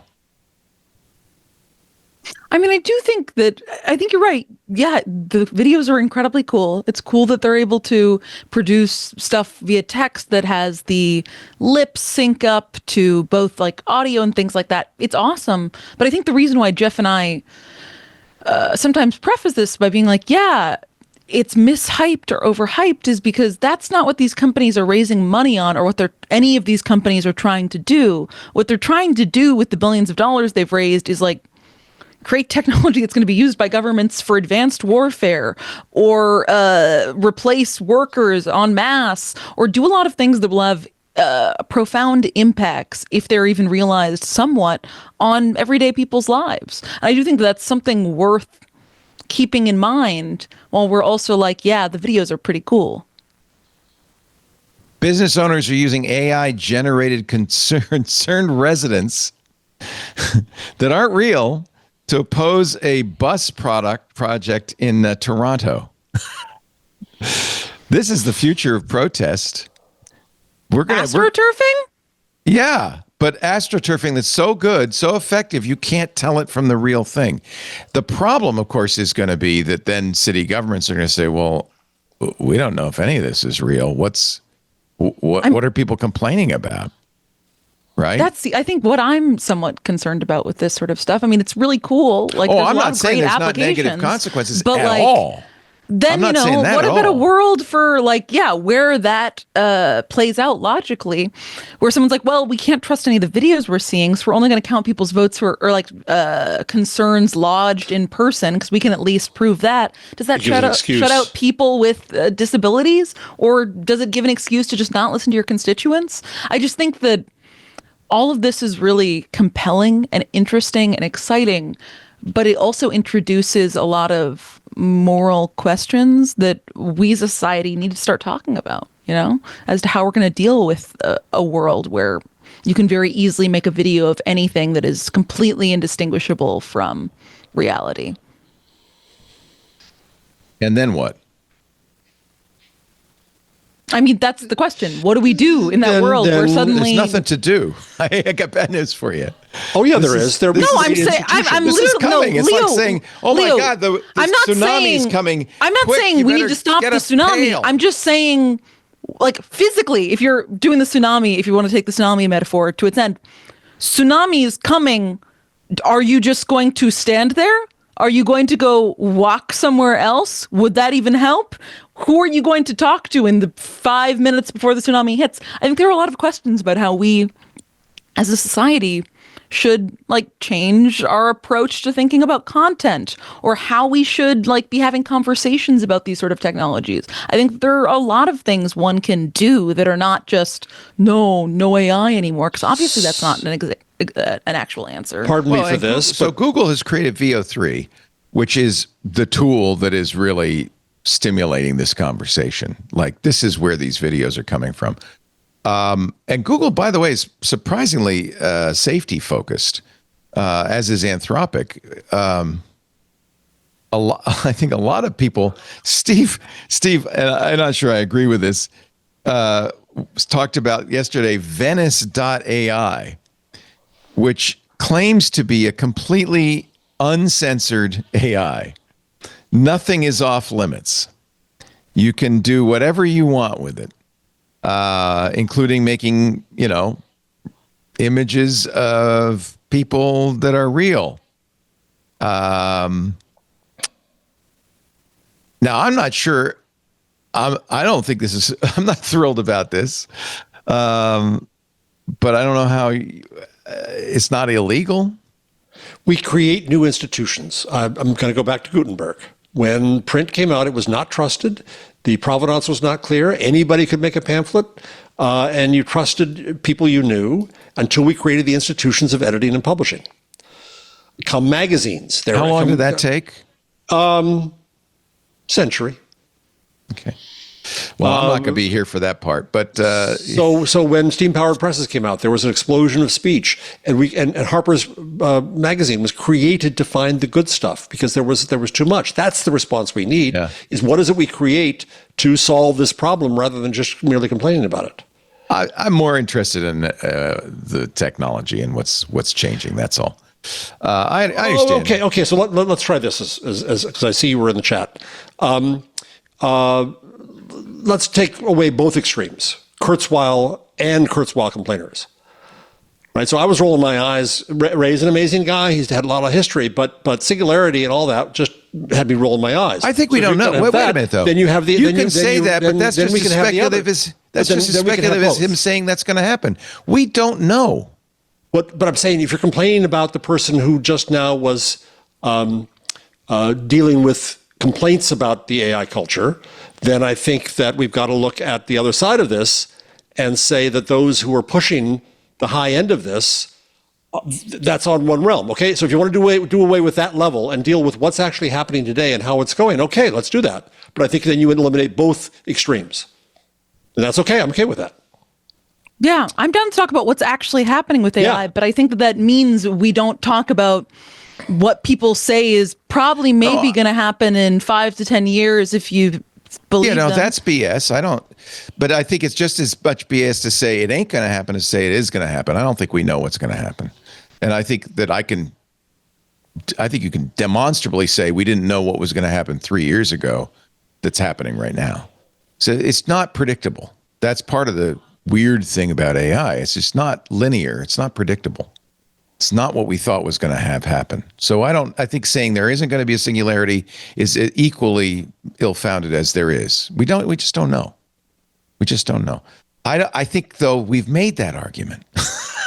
That's my biggest complaint is the Emily Benders of the world are making an argument. Fine. We've heard it. We don't need to belabor it. And so I'm just much more interested in what we are doing, what's happening right now. And in fact, I think you need to do that. When Emily Benders says, I don't want to look at AI because I know it's bad. Okay. I'm not going to look at it. That tells me that she is not in this world. You concede the same about the singularitarians who are not in this world. I told you it's irrelevant. That's not important. The question of what is AGI and what is going to happen is irrelevant. We've asked that question. I think we've done it. I don't think we need to do it again and again and again and again. I think it's much more interesting to talk about what is happening so that you still need to know what's happening to make a judgment about it and to decide how to fight it if that's what you choose to do, which is, I think, completely legitimate. But you need to see it. You need to know what's happening. So that's, I think, our mission here. not so much to go. I mean, I agree there shouldn't be billionaires, but I don't think there's any value in going on and on about that, right? That's, I guess, my only complaint. Here's a good story from Allison Johnson in The Verge. We talked about it on Sunday. Google's VEO AI video generator is a slop monger's dream. See, I think that's negative. I think that it is negative. That's okay to have a negative. We're not allowed point to of talk view. about negative stuff. No. Okay. Let's take a break. You're watching Intelligent Machines, where there is a little disagreement, I think, over where we should go next. Think about it. We'll pause and we'll decide in a moment. But first, a word from our sponsor, Storyblock. I know Jeff and Paris know the pain of crappy CMSs, content management systems. If you're in marketing, if you're an agency, pretty much anywhere you're creating content for the internet, you know the pain of legacy CMSs. They promise enterprise-grade features, but deliver slow, clunky systems that need dev support for even the smallest update. And when you're trying to move fast, that's a nightmare. Storyblock changes that. Unlike those monolithic CMSs, Storyblock is headless. And by the way, I am a fan of this idea. It completely decouples your back end from your front end. Okay, so you can create a robust back end with all the tools, all the features, a great API, and then developers can build in any framework they want for the front end. React, Astro, Vue. Marketers get this incredible CMS because that's part of the back end, an intuitive visual editor to create and update content. You don't have to fill out a dev ticket to move it 3 pixels to the left. And best part, Storyblock scales because they're focused on the back end. Whether you're a freelancer or part of a global enterprise, you're going to get a global CDN. You're going to get AWS data centers in the US, Europe, and Asia. Storyblock is built for performance at scale. And Storyblock is enterprise ready with role-based access control, enterprise SLAs. This is all built in. And top-tier security, all the stuff Fortune 500s demand. One global e-commerce giant switched to Storyblock. They were able to cut their content update cycles from weeks to hours. Another major brand empowered marketing to launch campaigns completely independently, which is great for the marketers, but it also frees up the devs for bigger projects. Storyblock has an API-first approach, so your content loads fast anywhere in the world. That means better UX, higher engagement, improved SEO, and with their real-time visual editor, marketers see exactly what their content will look like before publishing. No more endless back and forth over minor tweaks. It's a win-win, right? Devs get fewer interruptions, marketers get more autonomy. Everybody's happy. And if you're an agency, Storyblock offers multi-client workspaces, flexible permissions, seamless collaboration tools. You can manage multiple projects without disrupting development workflows. I mean, Storyblock is perfect. Whether you're a startup, an enterprise, maybe you're an agency juggling multiple clients, Storyblock gives you the power and the flexibility you need. Try it today. Storyblock.com/TWiT-TV-25. Use the code TWIT25. TWiT listeners get 20% off for 3 months on Growth and Growth Plus plans. That's storyblock.com/TWIT-TV-25. The offer code is TWIT25 for 20% off the first 3 months on Growth and Growth Plus plans. STORYBLOK.com/TWIT-TV-25. The offer code is TWIT25. We thank them so much for their support of Intelligent Machines. Thank you, Storyblock. All right. You guys pick a story. I don't care. Anything you want to talk about. It's fine with me. Actually, I got to show you this. This is hysterical. This is also from Steve Gibson. Let me see if I can find this for you. Microsoft, as you know, fired a significant number of developers. And I think Satya Nadella joins a number of CEOs who say something like 30% of our code is now written by AI. Well, there was a Reddit thread. Let me see if I can find this. There was a Reddit thread of Copilot commits. You know what I'm going to do? I'm going to open up Steve's show notes because that's where it came up. It's always a Reddit thread. There's always a Reddit thread. Here's the example. Here's one example, and it's the Reddit thread is hysterical because people are just mocking this. So this is, to explain it, we're here at the .NET GitHub. This is Microsoft's official GitHub for .NET source code. And you can see this is Copilot, Microsoft's coding AI, the GitHub coding AI. Copilot wants to merge 13 commits into main. So it's a pull request from Copilot.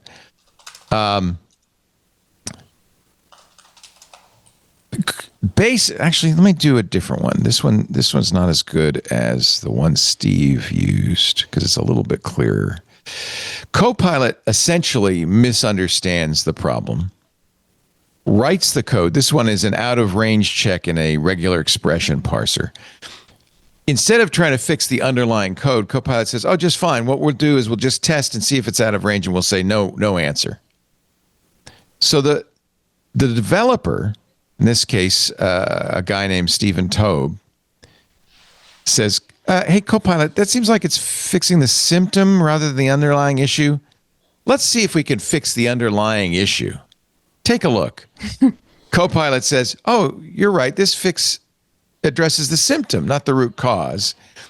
And then it just doubles down. It says, I responded to your question about the underlying issue. The fix ensures graceful failure, but you're new, and then on and on. And the Reddit thread basically said, feel sorry for the Microsoft employees who are now told you've got to use Copilot when you're coding and spend probably, somebody speculated, more time trying to get Copilot to fix the problem than it would have taken just to fix it. You could see this in the thread, which is now closed, by the way. Wow. Yeah. I like this guy's comment. Copilot, where can I buy a good source of popcorn? They're watching this back and forth. Eventually, Taub told Copilot, just go pound sand. But the real point of this is, it seems like Microsoft's telling programmers, yeah, this is how you should work from now on. I mean, do you think that's a good idea if it's ends up being more inefficient? It's a terrible idea. And unfortunately, this is, I'm backing you up here. This is one example of how companies have. Well, there was a story I put in too. Amazon programmers, unnamed, complained that they feel like they're working in the warehouse now because the pressure is on them to be more, I don't want to say efficient. Companies are so productive. All in on this coding thing. But I think they're backing off too. We saw Duolingo 2 weeks ago said, "Oh yeah, this is all going to be if your job ain't AI, you're nowhere." And obviously it tanked the morale at the place, and he backed off. Acknowledged employee anxiety over AI. What he said, even in the initial memo, is we're just firing contract workers. Don't worry, you're next. You're still going to have a job. But of course, the employees are saying, you're not at risk. To be clear, I don't see AI replacing what our employees do. It says guy who had fired. Yeah.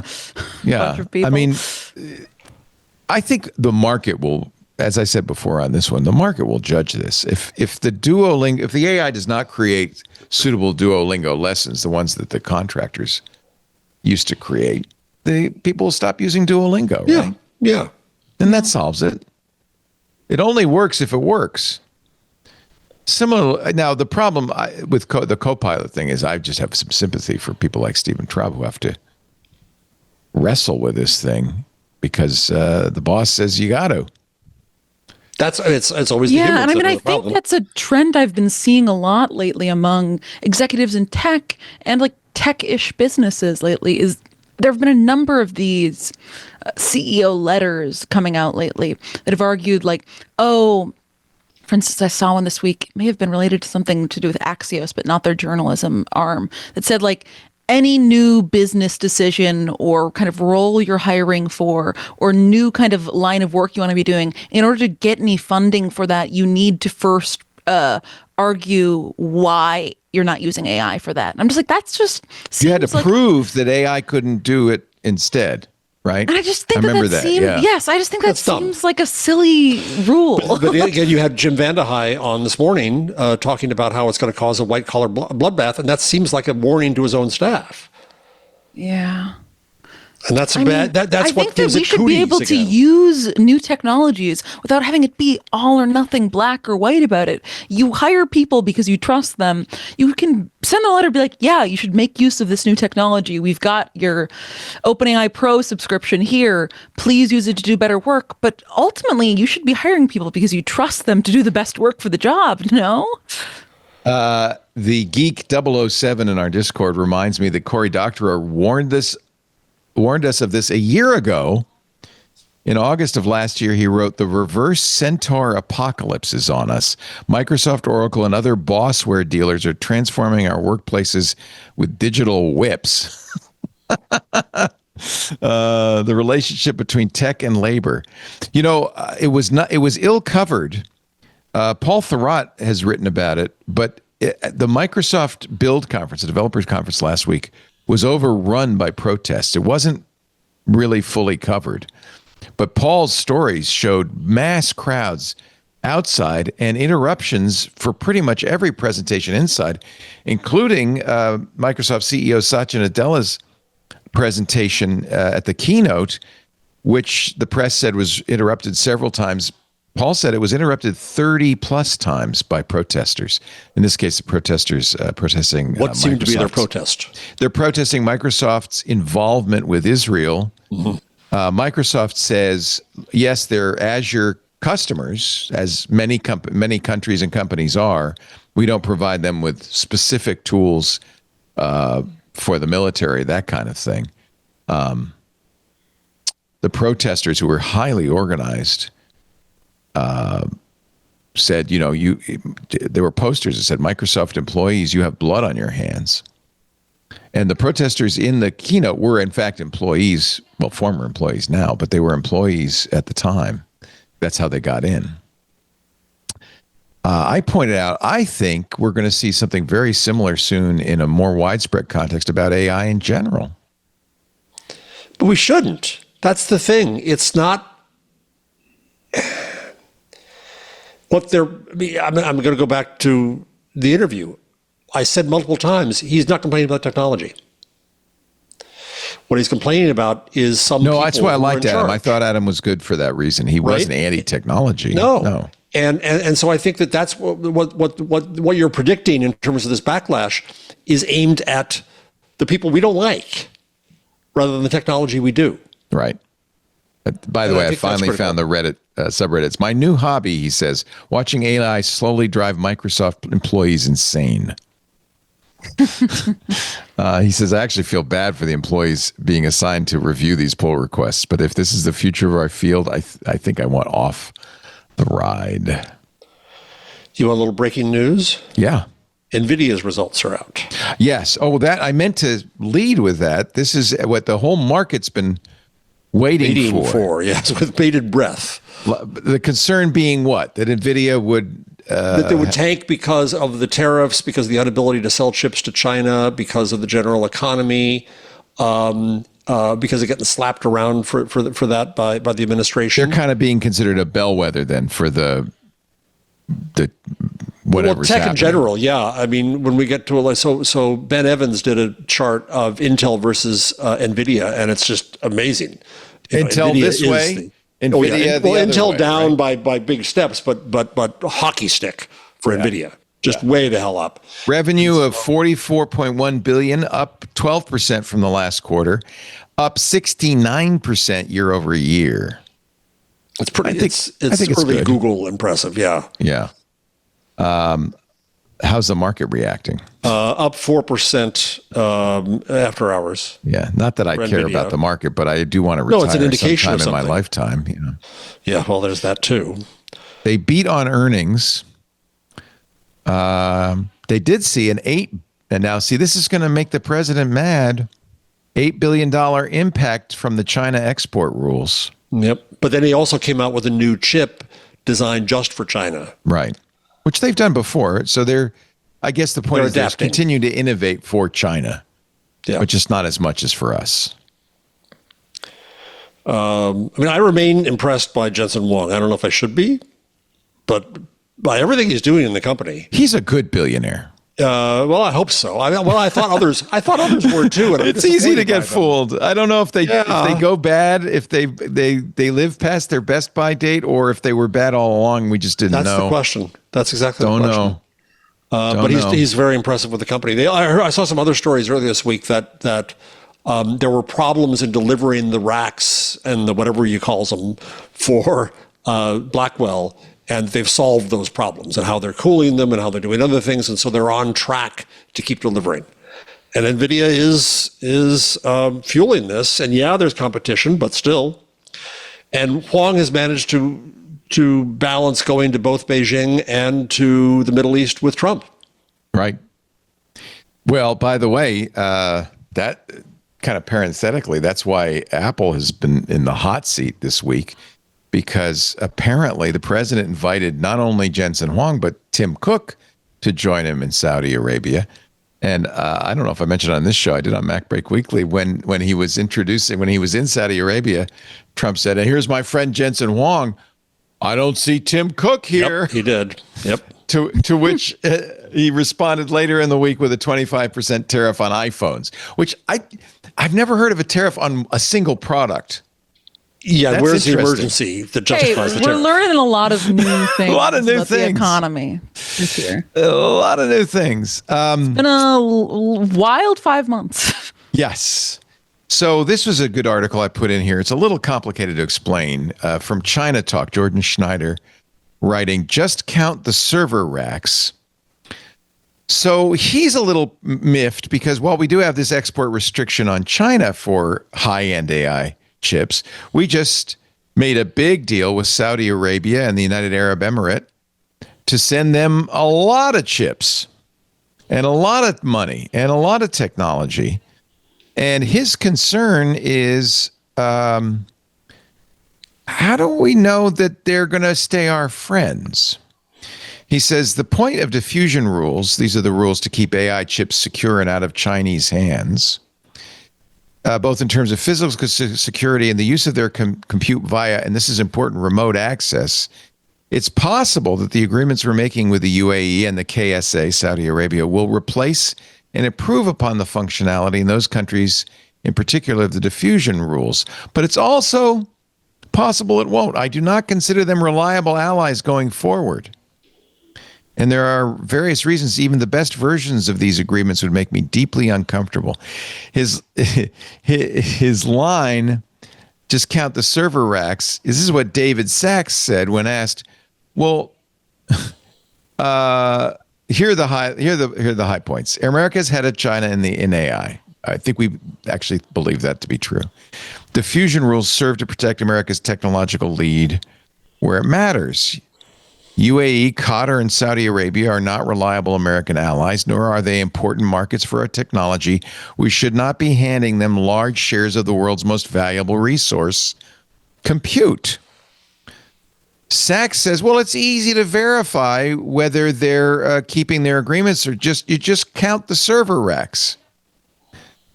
To which Jordan points out, well, there's remote compute, and it's also very easy to put dummy GPUs and server racks and make it look like they're doing something. So really, what this agreement was, what this agreement benefits. On shot to China, is that what the fear is here? Yeah, that and, well, two things. Yes, one, that they'll supply remote compute to China, and two, that they're not going to remain our allies. I mean, let's face it, the KSA did chop up Khashoggi because they didn't like him, because he said some bad things about him. I could see why Tim Cook, a gay man, did not want to go to Saudi Arabia. But I could see why Jensen Huang did, because who was the chief beneficiary of all of this? Nvidia. Jensen Huang, Nvidia. Yep. And so what do we think of him as a Gonna have result? a lot That's of what new leather confuses me. jackets. Yeah. I just watched another keynote.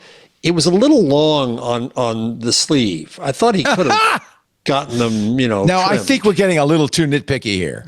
All right. I'm sorry. If you're a billionaire tech should have good czar, leather you jackets. should have a custom leather jacket for every event. Yeah. It was a little. What it else was are a you little doing with long, your money? So remember we talked on the show a couple of years ago about Jürgen Schmidhuber, one of the many godfathers of AI. So he's now in, I think, Saudi Arabia. He's it's line 107.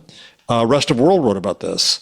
And so you're seeing this I think, surprising or puzzling rush of people and money to Saudi Arabia and money from Saudi Arabia around. And so it's a trend to keep an eye on besides just counting the racks, count the bucks. Absolutely. I mean, they're making the argument, well, there's no issue about electricity in Saudi Arabia because, of course, they pump oil out of the ground. They have a fairly good supply of it. There's also no lack of money in Saudi Arabia. Remember, Saudi Arabia, people are, Saudi Arabia is trying to replace the Pro Golf Tour with their own LIV tour with the support of the president. That's about money. That's not because golf is big in Saudi Arabia. Well, it's also it's greenwashing of its own sort. Sports washing. Thank you. I was making a golf joke there, but I get it. The greens, greens Okay. washing. Yeah, roughs. greens washing. Yeah. But now in technology, so it's tech washing. It's token washing. Now it's look at us. We're a force in technology. Yeah. We're investing. In it. Schmidhuber was was appointed director of artificial intelligence at the King Abdullah University of Science and Technology in Saudi Arabia. He's currently based there. Since launching a blueprint to modernize its economy and society known as Vision 2030, Saudi Arabia has committed to and launched an ambitious infrastructure and futuristic products, adding up to more than $1 trillion. Schmidhuber told the New York Times, yes, it will cost money, but there's a lot of money in this country. Well, there you go. You're saying the quiet part out loud, Schmidt. Okay. AI, it has been said, he says, that AI is the new oil or the new electricity. Well, let me ask you this question. Is it, because there's an argument that says that by keeping the chips out of China, all we have done is to spark more Chinese innovation and more Chinese competition. Well, hence DeepSeek, right? Right. But also and now in chip making and all kinds of things. Was it a mistake to forbid China to have our chips? Yeah. What do you think? That's a question. I mean, was there ever a world where they were not going to get their hands on those chips? I feel like that's kind of naive. But that's what the administrations, plural, thought, including Biden. Yeah. Yeah. That's where the restrictions started. Yeah. I don't know. I kind of look, there's a precedent for this in nuclear non-proliferation, right? Once the atom bomb was invented, we took great steps to keep other countries from getting it. We didn't do very well, but we managed to keep it out of the hands of most. There are only a dozen nuclear powers in the world. Is this equivalent? I mean, that's what some people think. I'm kind of the I don't know. My tendency is to say science should see no borders. And I feel like this is more science than anything else. That science should see no borders. But then, the argument of nuclear non-proliferation is pretty persuasive. But I don't think this is nuclear because so much can be done with it. Right. You change the world with it. All right. But you can make that argument for nuclear power, though. You can make that argument for nuclear power. You can make that argument for nuclear bombs, change the world, just not in the sense that you'd normally use that phrase. Schmidhuber's attitude is, I think, that AGI is coming. He's the father of AI, although AI has many fathers. Yes, it doesn't ever. And a few godfathers. He says Saudi Arabia is changing faster than almost anybody. The country has 6 times more people than it did 50 years ago. Most of them are young and optimistic. Many believe AI will change their lives for the better. Remarkably, there's suddenly huge opportunities for women. Surprises me. Can you get a driver's license? That's not one of the opportunities. Yeah, I'd say maybe they're talking comparatively. Schmidhuber says the percentage. This I'd like to women? see. The percentage of startups in Saudi Arabia with female founders is higher than it is in Europe or California. What? Well, maybe our impression is wrong. Well, in California, at least, that's just because the percentage of startups with women founders is very, very small. Anyway. So it could, especially looking at a much smaller population, it would be quite easy to beat those numbers. I'm not sure about Europe, but I'd assume maybe it's similar. I don't know. Yeah, I think it's similar in Europe to California. Yeah. You know, I remember this in the UAE, that there was a deep understanding that the oil, which has been a huge boom for this region, is not going to last forever. And that the smart thing to do would be to plan for the future and diversify, right? I mean, that's part of the reason why they're investing in sports, both real sports and esports. I'm sure it's part of the reason that all of this is happening as well. I'd like to be open to the idea that maybe the kingdom of Saudi Arabia has changed. It's a kingdom that kind of doesn't sit right with the limited flexibility there. Yeah. Here's from the Saudi embassy in the USA. Women's empowerment in the kingdom of Saudi Arabia. Key achievements in gender equality and women's empowerment. Look, I'm going to keep an open mind on this. Maybe they have decided 37% of the nation's workforce is female, which is considerably less than the U.S., but it's more than none. Saudi women own more than 300,000 businesses. Anti-harassment law was introduced in 2018. New laws in 2022 combat early or forced marriages, setting the minimum marriageable age to 18. Maybe it probably beats some states in the U.S. Right.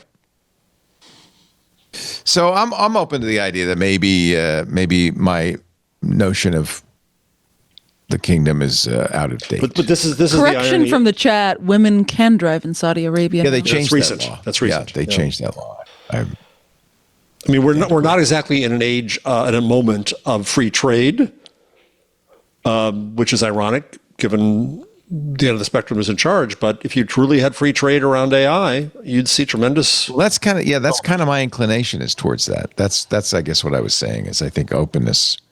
It isn't a bomb, right? It's a world-changing technology. I don't know. These things are complicated. Take a break. More to come. You're watching Intelligent Machines, brought to you by our friends at Outsystems, the leading AI-powered application and agent development platform. Now, this is a great story. For more than 20 years, the mission of Outsystems has been to give every company the power to innovate through software. They were the experts in low-code, no-code, DevSecOps automation. Then along comes AI. And Outsystems was ready. They were there. Look, in business, we've dealt with it in our business. Every business deals with it. Typically, you have two choices.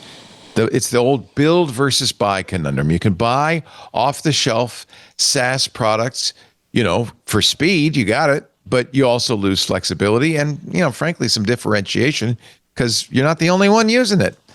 Or you can build it yourself. That's the choice we made for our sales system. And I can tell you, at great cost, great expense, and maybe not the best software ever either. Well, there's a new way. It's no longer just a fork in the road. There's a third way. AI forges the way for another path. And nobody's better to do this than Outsystems. The fusion of AI, low code, and DevSecOps automation into a development platform that means it's not just build or buy. You can build custom applications with AI agents just as easy as buying generic off-the-shelf sameware. And of course, Outsystems builds in flexibility, scalability, security, all standard. With AI-powered low code, teams can build custom, future-proof applications at the speed of buying. You get fully automated architecture, you get security, you get integrations, you get data flows, you get permissions, all the things you need. See, frankly, Outsystems is the last platform you'll ever buy because you can use it to build anything and customize and extend your core systems. Build your future with Outsystems. Visit outsystems.com/twit to learn more. Again, that's outsystems.com/twit. We thank them so much for their support of intelligent machines. Poor Henry Blodget. What are you talking about? He's finally found a workplace that works for him. He's the only person. As he says, and this will sound like it's a mean joke, but this was the content of his first blog. He can sexually harass his coworkers without it being a problem now. He actually said that? His first blog was about how he created a sexy lady a female AI chatbot who was hot. And he was like, normally in the workplace, I would not want to say anything about this. But because it's my AI employee, I just messaged her about it. And she was like, oh, aren't you fun? So that's telling. That's what they really want is slaves. So tell me about Henry Blodget. Henry's an amazing character. So Henry was an analyst. Famously cannot trade securities. Well, yeah, he was an analyst and he got in big trouble. And I think that the view is about... So did Jim Cramer, though. Let's be fair. Yeah, it was. You can have second acts in this country. Henry. No one's ever always in trouble. And then he started the Business Insider, and people laughed when he sat down on the piano. But as a business, it was a great success. It worked, a huge success, and sold to Axel Springer at a time when Springer couldn't get the FT and couldn't get the Wall Street Journal. So they bought Henry, and that was a beautiful marriage for a long time and kept building up. And Henry started more things there, and it made money. And then he suddenly just left, wanted to do his own thing. He retired. So now he's created an AI newsroom where he is the only employee. Now, I have to say, to be fair to Henry, what perfect link bait.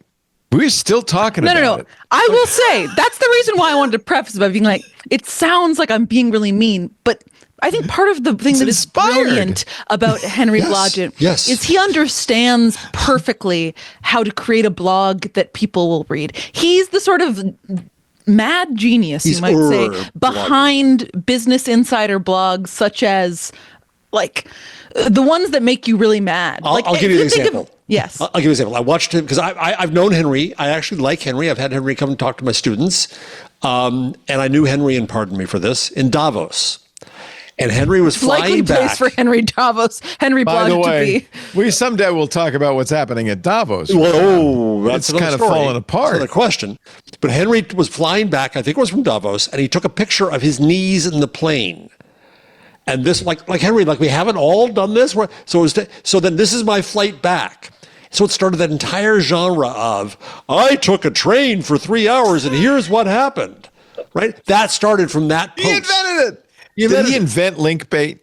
Is that what you're saying? Oh, no. No, but Business Insider perfected a very specific type of it. Something that's, I'm trying to think of the best examples. It's stuff like, I took a really long flight across country and economy. And here's what you need to know about flying in an economy seat. And then it's like 75 photos and being like, the seats are very small. They don't offer you anything free to drink. You have to pay to check a bag now. And everyone's like, what are you doing? Why is this dummy posting this? But it gets a million clicks. So it does. What made Henry was this was I think we should get Henry Blodget on the show. Absolutely. Henry's a delightful guy. We have Benito, let's see if we can get Henry. And so we should have more people who use the AI. Well, and I'm going to actually go through his most recent post because he's got some pretty good ideas about. So what he also did. You know who we should get on the show then? Jonah Peretti. Okay, I'm up for that. Big AI fan, big AI user. What's he doing these days?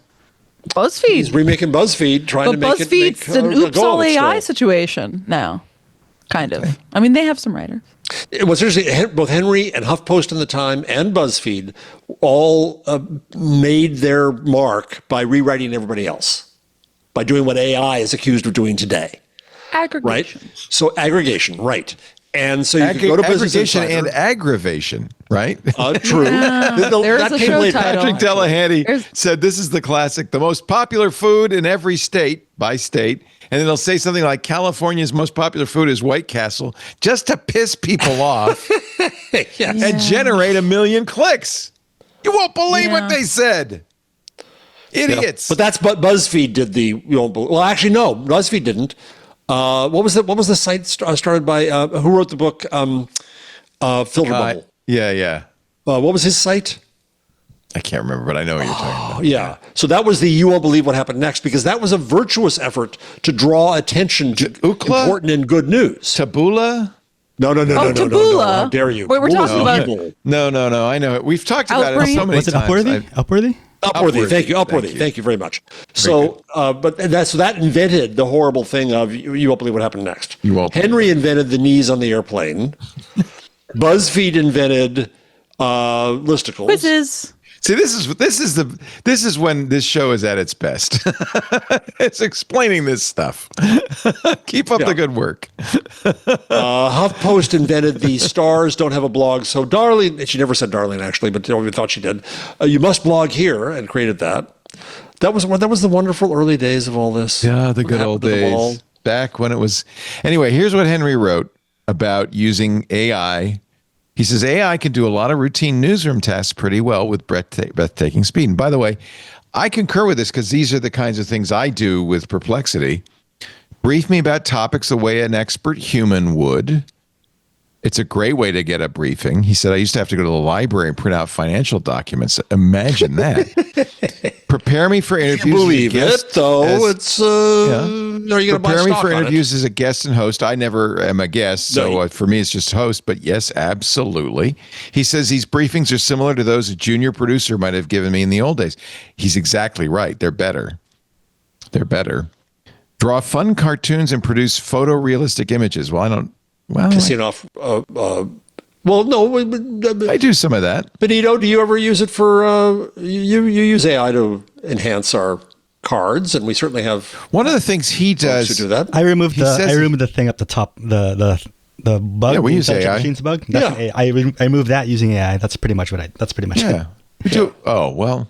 Some of our shows we use more. And then transcriptions. We do transcripts. What's going on? What's happening? She's trying to mess with the thing. That was trying to mess with the thing that he's got to remove via AI. I wanted to make his job a little harder for him. I was falling down a deep hole.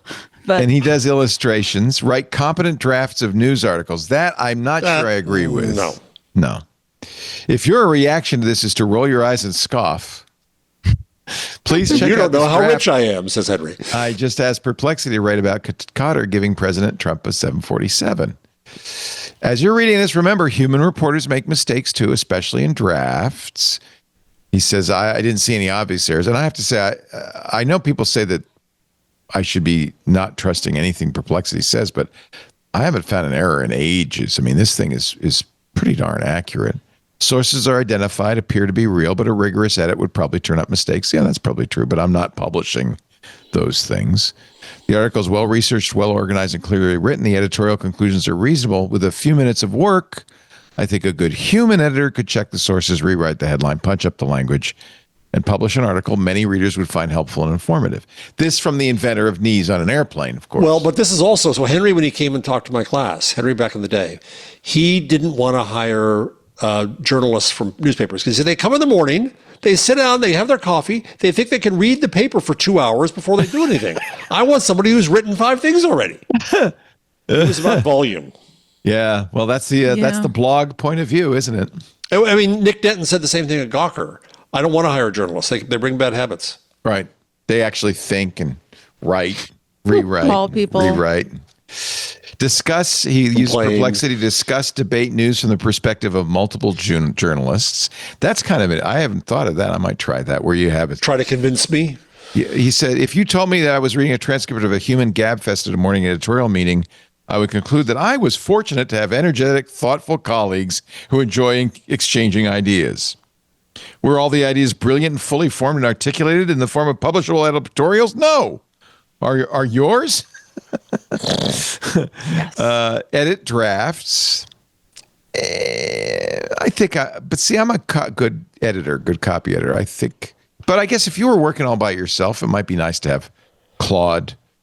He says, I asked Claude to edit a draft of my novel after reading and understanding. Wait. Henry wrote a novel? Apparently. Oh, he hasn't published it. After reading and understanding 350 pages in under 10 seconds, Claude had some sophisticated observations. Condense TLDR articles and documents at convenient bullet points. I often want to do that. I have not. Well, let me rant about that for a moment, if I may.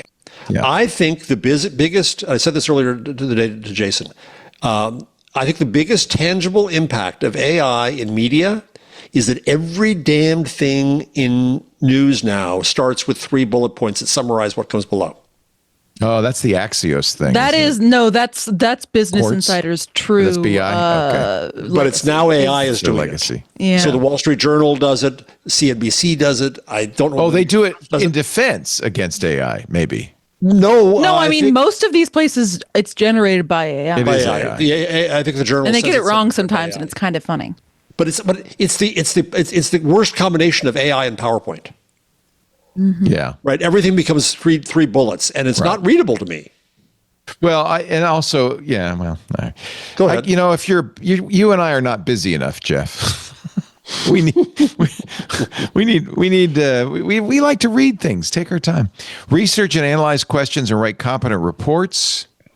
He's talking about the deep research feature. Perplexity has that. Do my AI tools do these tasks better than humans? No, at least not better than the best humans. But respectfully, they do them better. Some humans I know, however. Some humans I know. I haven't. No, he says humans that are still learning the craft. He's trying to be generous. Well, but that is the. I don't buy that AI is going to destroy the job market all around. But I do think what it affects is entry level. I agree. Jobs. I agree. Except that companies, when they stop hiring them, are going to realize that was their best path to finding future employees who were cheap. You still need high-end employees, and the only way to get high-end employees is to grow them. Yes. You need a minor league team. You need a single A ball if you want to get major league players. People need a place to learn how to do that stuff. Right. That's what low-level jobs are for. When I got into radio, the whole idea was you started a very small market. It was a very small market in Monterey, a radio station that used to be an old brothel with its antenna. I could see it out the window. It was in the ocean. What was the format? Well, at the time, it was like pop. They called it adult contemporary. It's pop music. And I left because they went to beautiful music, and they said, "Here, every 10 had minutes, the right voice for that. Every 10 minutes, you read the weather report, and you say what time it is, and then push a button, and the next 10, it was music. Yeah, it's things that don't disturb you. They don't have beautiful music stations anymore. I never thought of that.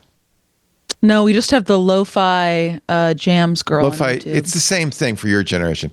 Beautiful music. The whole pitch was play it in the office. It won't offend anybody. Right. It's Montavani, it's strings. Oh, God. I left that station. But you work your way up from the small market to the medium market. This sounds market. like a Howard Stern rant. You gotta start low and start in a small station. The advantage of that is you could sound terrible in a small venue and nobody would hear it. Nowadays, when I look at Henry, everything he's ever made is available. It's public. Yeah. So his worst efforts are right there. I mean, that's the way it is, though. Now, I mean, he's not disadvantaged. Everybody, his generation, is that way, right? Nobody's doing it in private. I was on the college radio station at Claremont. Same thing. Oh, I'm so jealous. I wish I'd ever gotten into radio. I screwed up like the first or second time, and I didn't know I had the monitor off or on, and I ended up having 2 records going at once, and the station manager called me to yell at me, and so I kept going. I learned, and I got better, but I realized that no one was listening. So one night I said, okay, first person who calls, I'll give you $10. Nobody. Nothing. Nobody was listening. So then I just put on Laura Nero albums and studied. I wish I'd thought of that. Yeah. I do remember at that small station in Monterey, the very first job, because they start you, even as bad as that station was, I started the midnight to 7 a.m. shift on a Sunday morning. The worst possible shift. So I was running religious tapes for the first few hours, and then the last couple hours I get to do a show. So it was like, that's That's how you make your. What were your earliest chops. shows about? It was just playing music. It was, hey, I was Dave Allen. Hey, it's Dave Allen, and it's 4:30 a.m. Wake up. Wait, you were Dave Allen? Why were you Dave Allen? I thought that's what you did when you got into radio. You made up a name. It was the worst Why possible Dave name. Allen? That's so. It was so bad. I know. I was 21 or something. Were there any other names that you considered but axed? Well, the next name once I got to the medium market in San Jose, I was Dan Hayes. Like your Hayes Why? It's terrible. By the time I got to the major market, Is there some part of you that yearned to be a name that started with a D? Sound like a potato? Yeah. No, I just didn't know. At that Dan time, Hayes. people were like Johnny Walker. I mean, it was not. Do you still have tapes from that? Do you have any tapes? Oh, please tell me you have tapes. Oh, please. Come on, that could. And then you were Dev Null. You really enjoyed names that began with a D. I'm a dick. That's why. Listen, at least an hour of the 24-hour Twitch live stream can be your oldest radio tapes. If I had tapes, I would absolutely. I have a tape from KMBR, which is 30 years ago, but it doesn't sound That's that acceptable. different. That was already major market. The point, though, was I was running these religious tapes, and I would put the tape on, and it's an hour of religious programming. So I'd lie on the floor. And one time I fell asleep. And I woke up, and the tape was going... I don't know how long, but it had run out. And just like you, Jeff, there were no calls. Nobody I noticed. realized, there's nobody listening. Not even the program director. Nobody is listening. What time was it, do you think? Oh, God, middle of the night. It's probably 3 a.m. Did you have to get an FCC license and all that stuff? Yeah. You have to log things and all that? So you go, I remember it was in 1976. I took the train into New York City to the FCC office to take the test to get my FCC, they call it a third ticket, FCC radio telephone operator third class. I think it's what it's called. Somewhere I have the card. And should then, come with a uniform. I was going to say, I feel like you'd be wearing like an aviator, like kind of one of those hats the old time pilots wear with the goggles, and you'd be like turning a crank. Pretty in order much to do your job. You had to get that so that you could take meter readings every hour. For the radiation levels? Yeah, you'd have to make sure, because you had, the FCC said you could have this much power on your antenna. So you would have to check the transmitter every hour to make sure it was within parameters. You did the which it meter always reading, and you was. write it on a log for the FCC. Did you ever have to wear a hard hat and like scale a thing? No, I don't know, because unfortunately, and I realized probably this might have affected my fertility in the long run. The transmitter was right. It was like 5 feet in front of me right here. And it had an audible zzz. Anyway, all memories. Of which to point out how far we have come now that I can use like Henry Blodget AI to do my work. People running really local analog radio stations is back now. It's the cool kids are doing it. Oh yeah, the low power FM and stuff. Yeah. Yeah.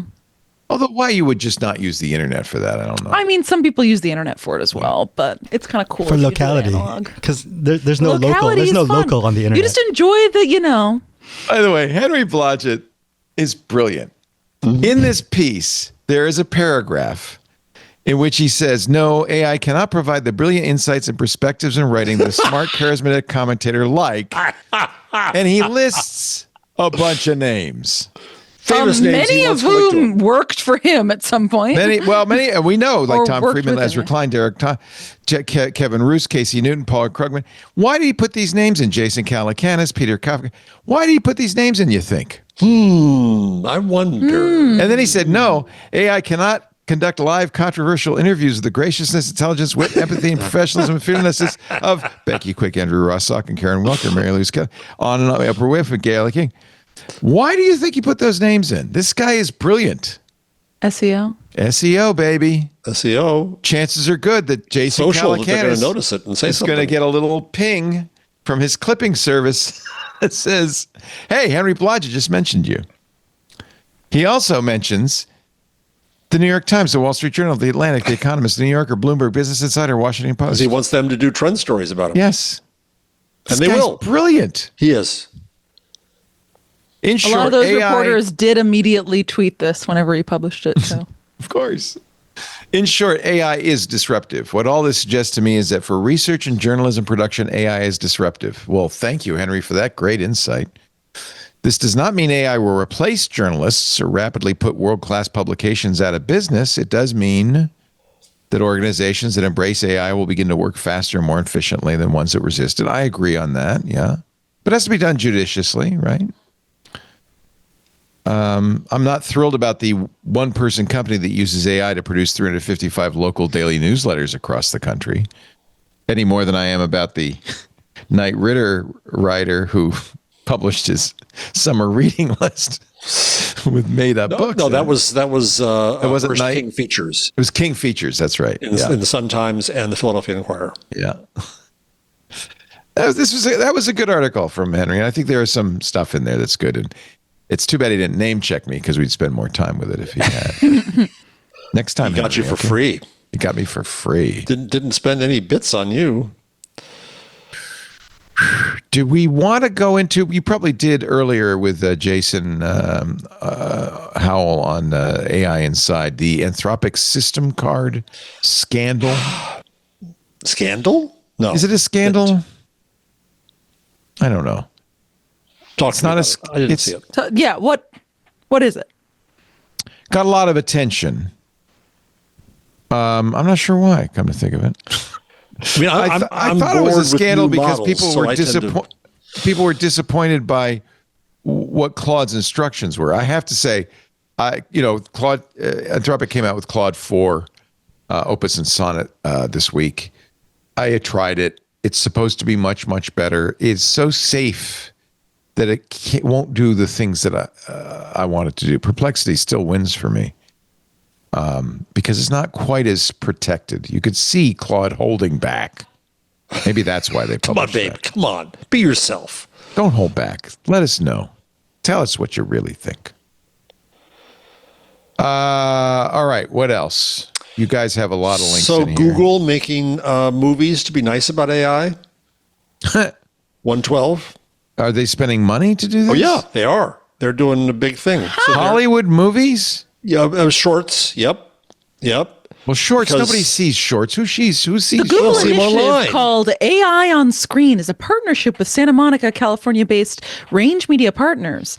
They're producing films. So far, 2 short films have been greenlit through the project. One titled Sweetwater tells the story of a man who visits his childhood home and discovers a hologram of his dead celebrity mother. Sounds Michael fun so Keaton far. will direct and appear in the film. It was written by Which his was son. So maybe Michael Keaton will appear as a hologram. And then the second, Lucid, examines a couple who want to escape their suffocating reality and risk everything on a device that allows them to share the same dream. Oh, that's cool. I like They that. were looking for stories that were not doomsday tales about AI, which I was fine with, because I think we've seen so many of those, Douglas told the LA Times. I think it's a nice theme to from see the the show more right now. Yes. Not overly positive, more but sort of doom. middle ground stories. We can't ever criticize the precious technology that gets so much money. He didn't say that, but... So they're funding 15 to 20 minutes long. They aren't commercials per se, but I find this a really fascinating use of their resources to battle back against Black Mirror. Yeah. Now, will it be worth watching or will it be dorky? Well, that's the problem. There's always that risk. If you're writing propaganda films, that they will not be good and people will go, cannot watch it, especially if it's a short. That's kind of a lack of commitment on their part. Fund the next Tom Cruise movie. You really want to get some eyeballs. Yeah, that's true. And at I.O., they announced their partnership with, what's his name? Darren Aronofsky. Yeah. Primordial Soup. Right. That's another way to get them, is to give them tools. Interesting, by the way, in what's her name at the Wall Street Journal? Who you got mad at? Stern? Yeah, Stern. She said that she got access to some measure of tools for free. Oh, yeah. Of course. Yeah. The Journal could afford the $250 a month. Yeah, but the Journal, that's the place to go if you want to plan a story, to be frank. Yeah. That's a more effective use of Google's time, if you ask me. They make some calls. Talk to some people. Reed Hastings is joining the board at Anthropic. Okay, good. That's really interesting. Good. I think. That's news. All right, this is a little. Go ahead, Paris, please. Mine's not related to AI. You should do one first. Well, this is more serious, but not bad serious. They're getting rid of Pocket. I just wanted to say. Oh, say that. Okay, go ahead and say that. That is kind of sad, isn't it? It is sad, but it's Mozilla is. I'm just wondering what all of this sort of news means for the future of Mozilla's various enterprises. Yeah, I have to think Mozilla's not in the best shape. No, it's not, unfortunately, which is really a and it's going to really be bad if the judge, and we'll get the judge's decision soon. Ding, ding, ding. If the judge tells Google you can no longer pay people to use Google search, that will basically defund Mozilla. It'll take $20 billion out of Apple's pocket, but it will defund Mozilla. So that may be one reason you're going to see Mozilla kill things. I actually mentioned this on Windows Weekly. I use a note-taking app called Obsidian. I've become obsessed with Obsidian. And one of the things Obsidian, by the way, that's an AI-generated cat. I should have made it black and white. Yeah, you should have. I should have. One of the things Obsidian does, though, is it has a web clipper and lets me actually clip articles I'm interested in. So I've replaced Pocket, which I did use heavily, with this. And it's nice because what it does is when it clips the article from the web, it puts it into markup because Obsidian is a markup editor. So it puts it into markup, but it preserves most of the formatting. It preserves the images. I do also like the formatting of this a bit. I mean, I'm too deep in a hole of the Bear note-taking app that I don't think I can ever change. This is like Bear. Bear's also it is markup. like Bear, but it just the markup is less visible in this, which I enjoy. Yeah, well, the nice thing here's the nice thing, because Bear keeps your markup files on the hard drive, you can easily go back and forth between Bear and Obsidian. They're not incompatible. Yeah. No, markup is markup. I just know that I'm bad at. I've been meaning to change like 4 different technology softwares that I've used forever, and I never do it. I get stuck in my ways. I'm going to do. I've used every note taking. I talk about this a lot. I've used. And why do you like Obsidian more than the other ones? So I really like Notion a lot. I think Notion is super cool. And if I were working with people, like on Windows Weekly, we use Notion for the show because it's collaborative. So we all 3 have access to it. So if I were doing that, I might use Notion, but the downside of Notion is proprietary, and more importantly, all the notes are stored in their system and hard to get out. It's online. Obsidian is, yes, proprietary. It's not open source, but because it's markdown text files on my hard drive, if Obsidian went away, I would lose nothing. I just need another markdown editor, and there are plenty, which I have. And Markdown's nice. I can use Markdown, for instance, in Obsidian to write a blog post. And then Obsidian has a plugin. I could post it to my blog. Can you do Obsidian collaboratively as you do on Windows Weekly? No. You have the same account. No. It would have to be a cloud account. It'd have to be cloud. That's the difference. Right. There's no cloud presence of Obsidian. That's why you'd use Notion. Does Obsidian have kind of a similar tagging system as Bear? Yes, identical. I think there are Bear to Obsidian transports. A lot of Bear people go to Obsidian and vice versa because they're both markup tools. They're both basic. And I like that. Just as someone who my earliest blogging text and writing experiences were all markup based, so it's kind of in my blood. And so Microblog, my blog platform, is also Markdown. So I can either take a clip from Obsidian, or I could write a whole Obsidian note and publish it. So that's good enough for me. That's all I need. Obsidian does have a publish backend that will let you make a web page. There are so many great plugins, including AI plugins for Obsidian.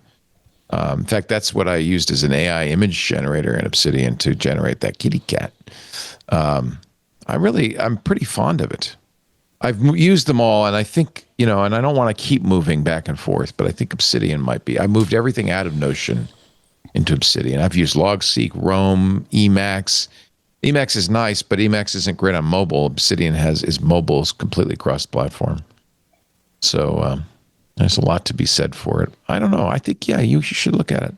I will do, at some point, I will do a Club TWiT thing on how I use Obsidian. I'd have to sanitize it a little bit because I don't want everybody to see. Yeah, I think that's the thing is I never want to show anybody how I use Bear because it's how I use. It's all my notes about everything: work, personal, anything in between. Yeah. I kissed a girl and I like it. I need to do a brief aside that Anthony just posted in the Club Twit chat the most upsetting moral panic graphic of you generated that he decided not to use because it's disgusting. But I do think you should look at it and decide whether you want to put it on the screen. Where briefly. is it? Oh, I'm looking at it right now. Let me see. So this is not Will Smith eating spaghetti. You can show this. This is good. This is exactly what I look like at dinner at home. Fingers and all. That's how I eat my spaghetti. It's haunting. It's visceral. Anthony, what did you use to make that? He did. By the way, we have an AI user group that meets the first Friday of every month. It's coming up a week from Friday. Anthony last month, and it's on. If you're in the club, it's on the TWiT Plus feed. Talked about how he makes all of these, and the guy puts a lot of work in. It's Pika from months ago. Pika, that's right. It's one of the things. Yeah, I imagine he'll be using some VEO and stuff. But yeah, Anthony, have you used VEO at all? I'm curious. I'm sure he will be. Mm-hmm. I'm sure he will be. Anyway, next time on our intelligent machines, if I can get it together, I want to show how I use Claude Code. I have an idea of something I want to develop, and maybe we can, in the AI users group, with the help of all of you, we can do a Claude Code vibe coding session. Anyway, that's Friday, I think 1 p.m. Pacific, 4 p.m. Eastern, a week from Friday. If you're not a member of the club, this would be a good time to join. In fact, this would be a really good time to join because we're about to increase the cost. But if you are already a member at I like to call it the founder pricing, you'll get that. You'll continue the legacy pricing for as long as you're a member. So if you join today, $7 a month, $84 a year, you get ad-free versions of all the shows. You get special events like that AI user group. We do Stacy's Book Club, which has been so much fun. What else do we have? We have I did Dick DiBartolo. I did a trip down memory lane last week that was fantastic. We do those live, but we also put them in, live in the Discord. We also put them in the Club Twit feed, the TWiT Plus feed. All of the keynotes will be in Club Twit from now on, by the way. We did Build and Google I/O last week in Club Twit. A week from Monday, it'll be Apple's turn. And it's really Apple's fault because they threatened us on YouTube and Twitch to take us down, and I didn't want to take the chance. So I decided, let's just do it in the clubs kind of privately. So all the keynotes are in there. Lots of reasons to join the club. Best one, your legacy. You got the founders pricing. If you join right now, $7 a month, $84 a year, twit.tv/clubtwit. It really, I know I flog it a lot. Not as much as public broadcasting, but close. The reason not as pathetic being, about it. Like public broadcasting is pathetic. Well, that's what feeds us. That's what feeds them. Yeah. We do have ads, but we don't. But ads only cover about 75% of our costs, and 25% is covered by the club. So thank you, and it's what allows us to do things like Micah's cozy corner and so forth. There's a lot of fun stuff in the club, including the Discord. This looks like Joe Esposito did this club ad for me. It looks a little bit like it might have been torn from the pages of Playboy magazine. Right? Join the club, baby. There are a lot of clubs out there. Lit looks like it's a scan of a magazine page, literally. Totally. Yeah, see the turn at the... Mm-hmm. There are a lot of clubs out there, but none can give you the exceptional feeling that being a member of Club Twit will. A premium community at a very reasonable price. You'll get all our shows ad-free, access to the members-only Discord, and exclusive shows and events. Best of all, you'll be helping us keep creating the content you enjoy. What's with the purple? Is it a Curacao drink? Is that it? It's a little bit blue. Twit After Dark. Twit After Dark. I like it. I have never and will never wear an identity bracelet. I just want you to know. But I might have collars that He'll be unidentifiable. Twit.tv/Club Twit. Thank you. The liquor is Twit Blue. Oh, it's our color. I get it. Oh. Or Carsow. I like that Leo's been replaced. That's it. Just leave it like that from now on. Yeah. Perfect, Benito. That's the show, baby. That's the show. All right, we're gonna get to the picks of the week in moments, but first, ladies and gentlemen, one last mention of a sponsor. This show brought to you by. Wait, hold on. I can't get you back here. Wait. It's gonna be the most. There you go. Okay. He's trying to hold it in as Benito's flipping. Oh no, it's back. Hold on. Could have been worse. AI Leo is taking over. This is like happening. when I'm not a cat. I'm not a cat. Wait a minute. Let me put the me eating spaghetti in here. Wait a minute. Hold on a second. Yeah, wait a second. Then it'll be a lot of fun. Here we go. How about this? Okay, I got it. Oh, too bad. Just in the nick of time. No fun, but you really don't want to see a close up of me eating spaghetti. The last frame is right here. Go to the last frame. It's awful. The shirt's perfect, though. I got to say. I don't know.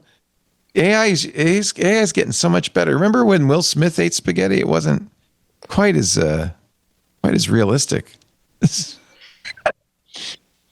Our show today brought to you by, I love these guys, Agency.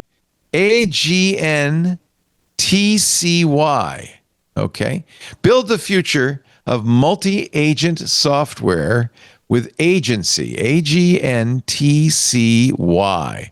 The Agency is an open source collective building the Internet of Agents. It's a collaboration layer where AI agents can discover, connect, and work across frameworks. For developers, this means standardized agent discovery tools, seamless protocols for inter-agent communication, and modular components to compose and scale multi-agent workflows. Join Crew AI, LangChain, Llama Index, browser-based Cisco, and dozens more. The Agency is dropping code, specs, and services. No strings attached. Build with other engineers who care about the high-quality multi-agent software. Visit agency.org and add your support. And that's agntcy.org. I love this. An open source collective building the Internet of Agents. That's what we need. It's a standard. I love that. Agency.org. We thank them so much for supporting the show. And frankly, happy to support them because this is such an important thing. It's a big part of moving forward. Picks of the week. Hey, do you want me to do a pick? Huh?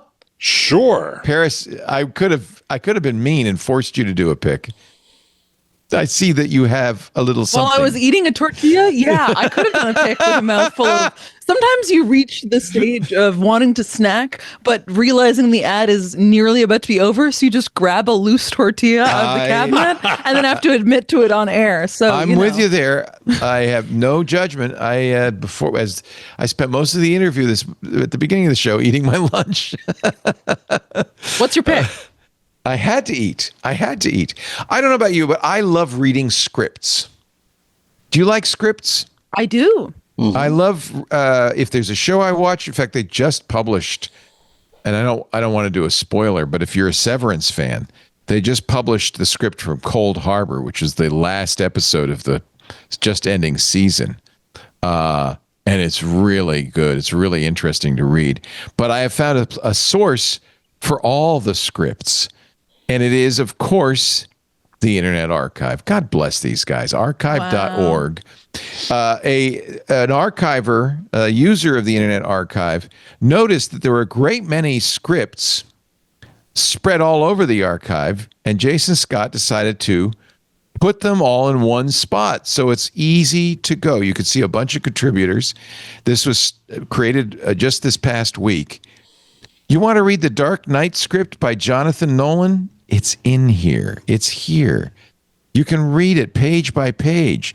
This is the best thing ever for film buffs, here's the. I mean, some new stuff too. Nosferatu, which came out on Christmas. So I have a quick question about this, Leo. Are these the shooting scripts or are these the scripts before shooting? Don't know. You want? I'll tell you what. Let's read the script from Megalopolis. It's only 212 pages, and we can find out. What do you say? Wow. Compare this to the shots and see. I would guess that these. Typically, what's released is the script after the movie is released, and then they just cut the script down to exactly what the movie is fixed up. But that's what I'm asking: is this before? Okay, it says undated early draft for the Megalopolis one. Yeah, so we don't. I think maybe this is the script that you read, Leo. It's a mix. Yeah, it's a mix. I don't think, because it's the Internet Archive, it's not like a publisher publishing these. Yeah, it's whatever they got, right? It's whatever they got. So go on in there and find out. I have to think that 212 pages is not the shooting script. Isn't it a 4-hour movie? It's like a 3.5-hour movie, though, right? That's a lot of pages. No, it's not. Megalopolis is not as long as it should be. I think if it was a 3.5 or 4 hour movie, Megalopolis would have made significantly more sense. I've always said from the beginning that I think Megalopolis will be a good and coherent movie when they release in like 20 years the extended director's cut that's like 4.5, 5 hours. It might make sense. But Coppola had full control over just like this. So like, listen, I'm not saying that, he made that his choice was somehow overruled. I'm just saying the version we got from his choices didn't make sense, but I think there's probably enough footage somewhere there that you could. This looks a lot like the script I read 30 years ago in the basement of the Zoetrope building. So it could be, who knows, could be, I'm not saying I exfiltrated it, but could be somebody else exfiltrated. I've got a few scripts here. I need to scan them and put them up. I just love the Internet Archive. I donate, as you should. Look, Monty Python and the Holy Grail. Here's a whole bunch of Coen Brothers screenplays. A Serious Man, Barton Fink, Fargo, Hail Caesar, Inside Llewellyn Davis. 2007 for this first page. This is A Serious Man. Benito, you need to do some sleuthing. Well, this looks like this is the one that was sent to the WGA. So this is the script that got copywritten. The published script, right? Some of them though don't have a cover page, which tells me this draft is from November. Yeah, No Country for Old Men. The Hudsucker Proxy. You want to read the script? Hudsucker Proxy. I've read the script on the Internet Archive for the Hudsucker Proxy. You already did. You love that movie. A fantastic. It's just got one of the best opening scenes, I think. Let's see what it says. Do you think that the actual opening scene? Well, the actual opening scene is a panning shot of the it's 1958. miniature city. Anyway, for a few more minutes, it is. Come midnight, it's going to be 1959. A whole nother feeling. The new year, the future. Yeah, this looks like it, the movie. Yep. Pretty close. Yep. I like that it says for educational purposes. Yeah, I don't know what that is. Well, don't shoot it. Don't make another one. There's only one. Old Daddy Earth fixing to start a new one. More trip round this sun. Who was that? Give it to Veo and see what happens. I guess you probably could at some point. You know what? At some point, here's James Cameron's screenplay and treatment for the Titanic. Okay, there's going to be a format that you need to write a script in to give to Veo. You know what I mean? Because this is screenplay. Yeah. This is a screenplay format. No, Veo should figure it out. No, but this is going to be an optimized. This is going to be one optimized for Veo, though, right? I bet Veo is going to be optimized for this, right? You want to see the treatment for the Titanic? I'm James Cameron, and I can do anything I want. That's pretty much it. So if you're an aspiring screenwriter, what an opportunity to look at a treatment for a movie. Snoop Dogg drives itself away from the sub, paying out its umbilical cord behind it. All right. Was that the name they used in the movie? Snoop Dogg? I don't know. For Titanic? Not for the Titanic, for the submersible. Maybe it was. Anyway, there are 1,151 scripts in here. There's sure to be something you love. There's the Simpsons monorail episode, Independence Day. Ooh, something for everybody. Something Bride of Frankenstein and Scary Movie. This is pretty amazing. Ooh, and yes, Kung Fu some Hustle, of these is it in are English. Which one? Kung Fu Hustle. I don't know. Again, I'm going to leave this as an exercise for you, Benito. An exercise for the producer. White Man Can't Jump, Natural Born Killers, Clueless.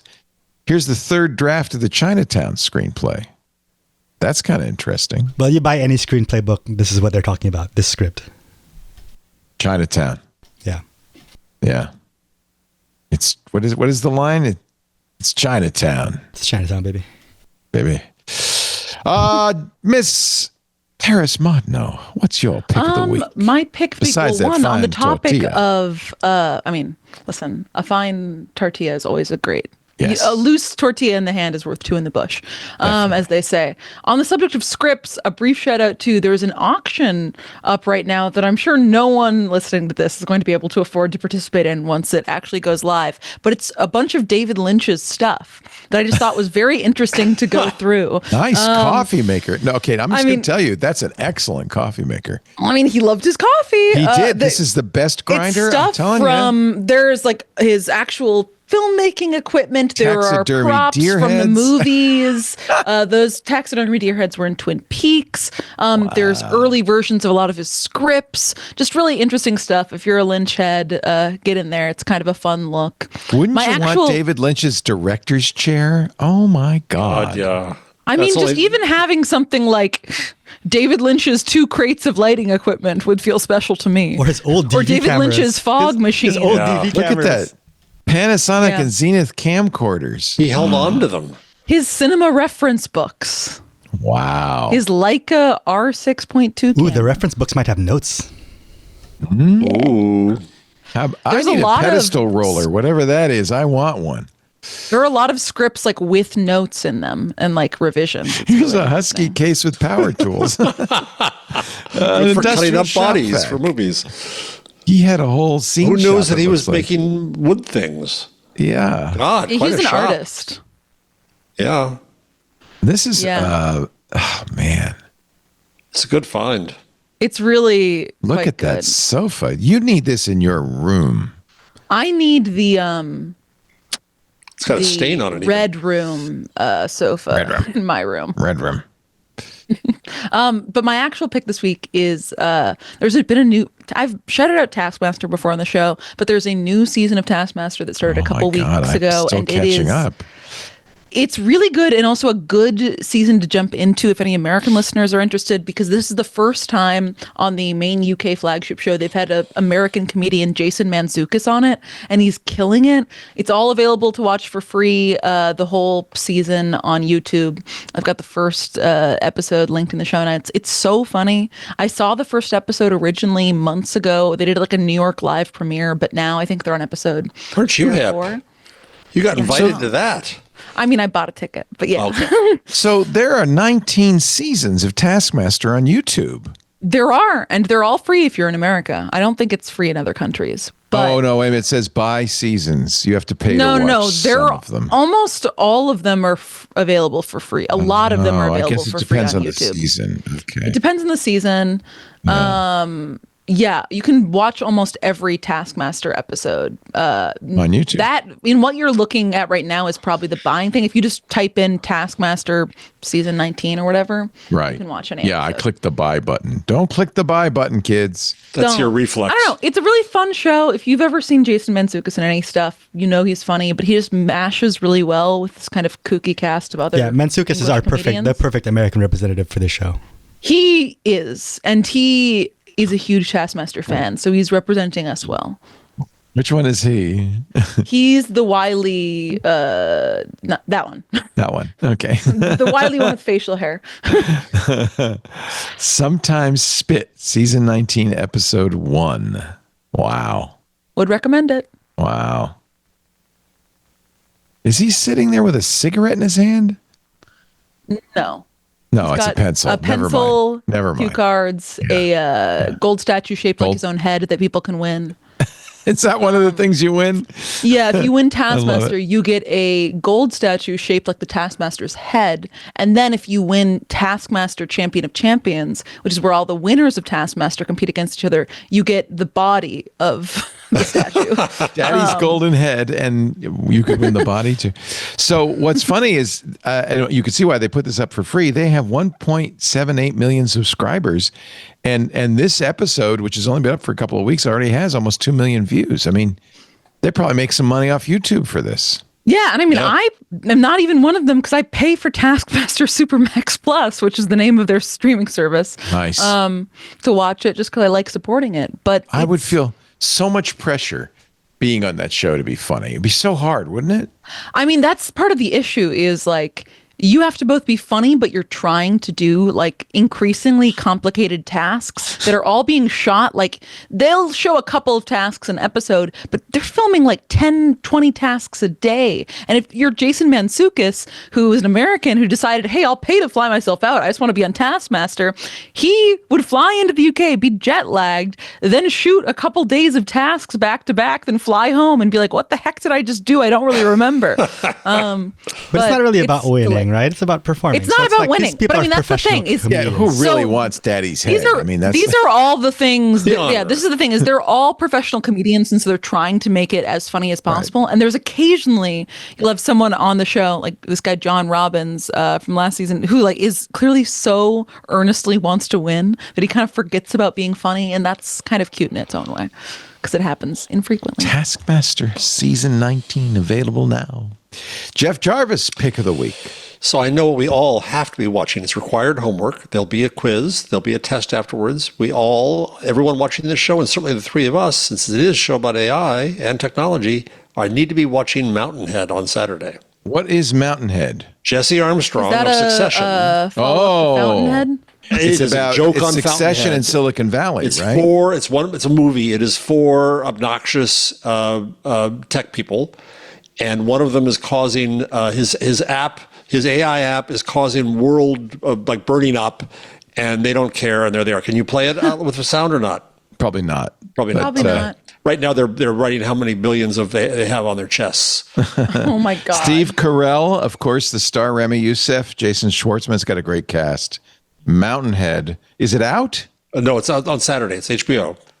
Oh, it's not even. It's a movie. They shot it in March. They did it as high onto the news as they could. Wow. Unprecedented. That's incredible. It is. I'll tell you, I believe there was like a really good.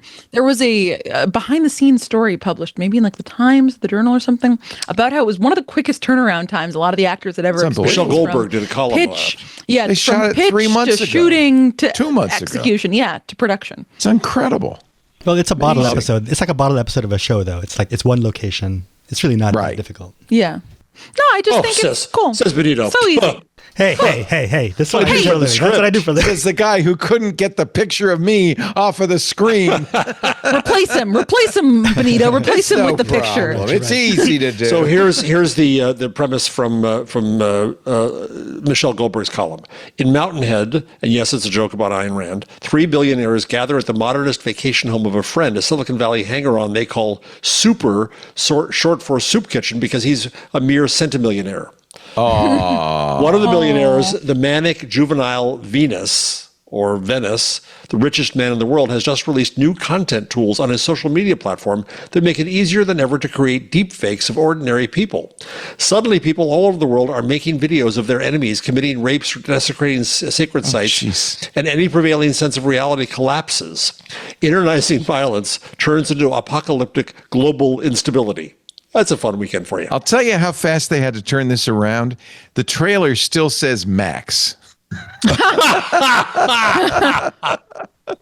As we all know, HBO Max is HBO is, I don't know. It's so confusing. I can't keep it straight. Yeah, I can't wait to see Google that. brands. Yeah, I cannot wait. I to miss see Silicon Valley, the show. That's what I want. That's what we need now. That was a great show. So was Succession, and so this is kind of the weird child of the two together. Yes. A delicious satire of the tech right. I can't wait. Mr. Jeff Jarvis. Okay, get the jingle out. Go ahead. We're going to do it for you, for Craig, for the whole gang. No. We've caused you enough turmoil. We've caused you enough turmoil. We can be nice. The Professor Emeritus of Journalistic Innovation at the Newmark Graduate School of Journalism at the City University of New York. Emeritus. He is now, of course, at Loyola Marymount. I always want to say that. I always want to say that. I don't know why. The St. Montclair State University of the Jesus sect. No, what is it? Montclair State University. Montclair State and Stony Brook Universities. And Stony Brook.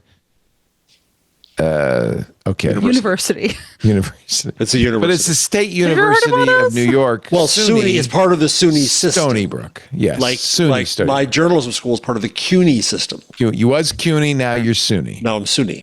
Got it. And Leo is SUNY to be confused. I am very easily confused. Paris Martineau is a tech journalist. She is at paris.nyc. Can I ask you how the job hunt's going? Is it going well? It's going. Good. Productive week. Good. Glad to hear it. Glad to hear it. We need your brand of investigative journalism. Amen. Badly. All right. Zephyr West says, God, Paris, I love you in our YouTube channel. Thanks, Zephyr West. Thank you, Zephyr West. CUNY, not SUNY. Thank you, everybody, for joining us. We do Intelligent Machines every Wednesday, 2 p.m. Pacific, 5 p.m. Eastern, 2100 UTC. Jeff, you're going to be away next week. I'm at Montclair State next week for an event, yes. Oh, nice. Well, we look forward to your temporary replacement. We're trying to get Harper Reed in. I love Harper, and if we can, we're going to get him on the show. Daniel Oberhaus will be our guest. Woo! He's the author of... Oh, you already know about this. He's the Silicon Dan's Shrink. a friend of mine. He's a friend of yours. Mm-hmm.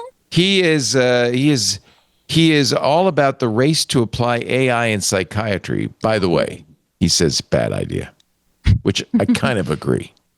I don't even understand how you could get anything out of it compared to, but of course I can afford to talk to a human. Many people can't. That's true. Mm-hmm. We'll talk about it. Daniel Oberhaus, our guest. He wrote a really interesting book also about alien languages. I see that. Extraterrestrial languages. Can I ask him about that too? You can. He's a okay, this one I promise I will read. Is he a linguist though? No linguists allowed. Sorry. Yeah, we're going to ban on the linguists. No linguists. This looks really interesting. Extraterrestrial languages. What would they be? We don't know. He's got the answers. Yeah. Thank you, everybody, for being here. We do this show. Oh, I already said that. Wednesday. You can watch us live on 8 different platforms. Of course, Club Twit members get to watch in the Discord, but there's YouTube, Twitch, TikTok, X.com, Facebook, LinkedIn, and Kick. Watch where you wish. Chat with us. We love having you in the chat rooms. But, of course, as always, it's a podcast. You can watch whenever you want. All you have to do is go to twit.tv/IM for the latest version, audio or video. There's a link there to our YouTube channel. Great way to share little clips. And, of course, the easiest and best thing to do would be subscribe in your favorite podcast player. That way you'll get it automatically the minute it's available. And if you do that, please leave us a 5-star review. Tell the world how great this show is. That helps us a lot. Thanks for being here, everybody. We will see you next time on Intelligent Machines. So long. Bye-bye.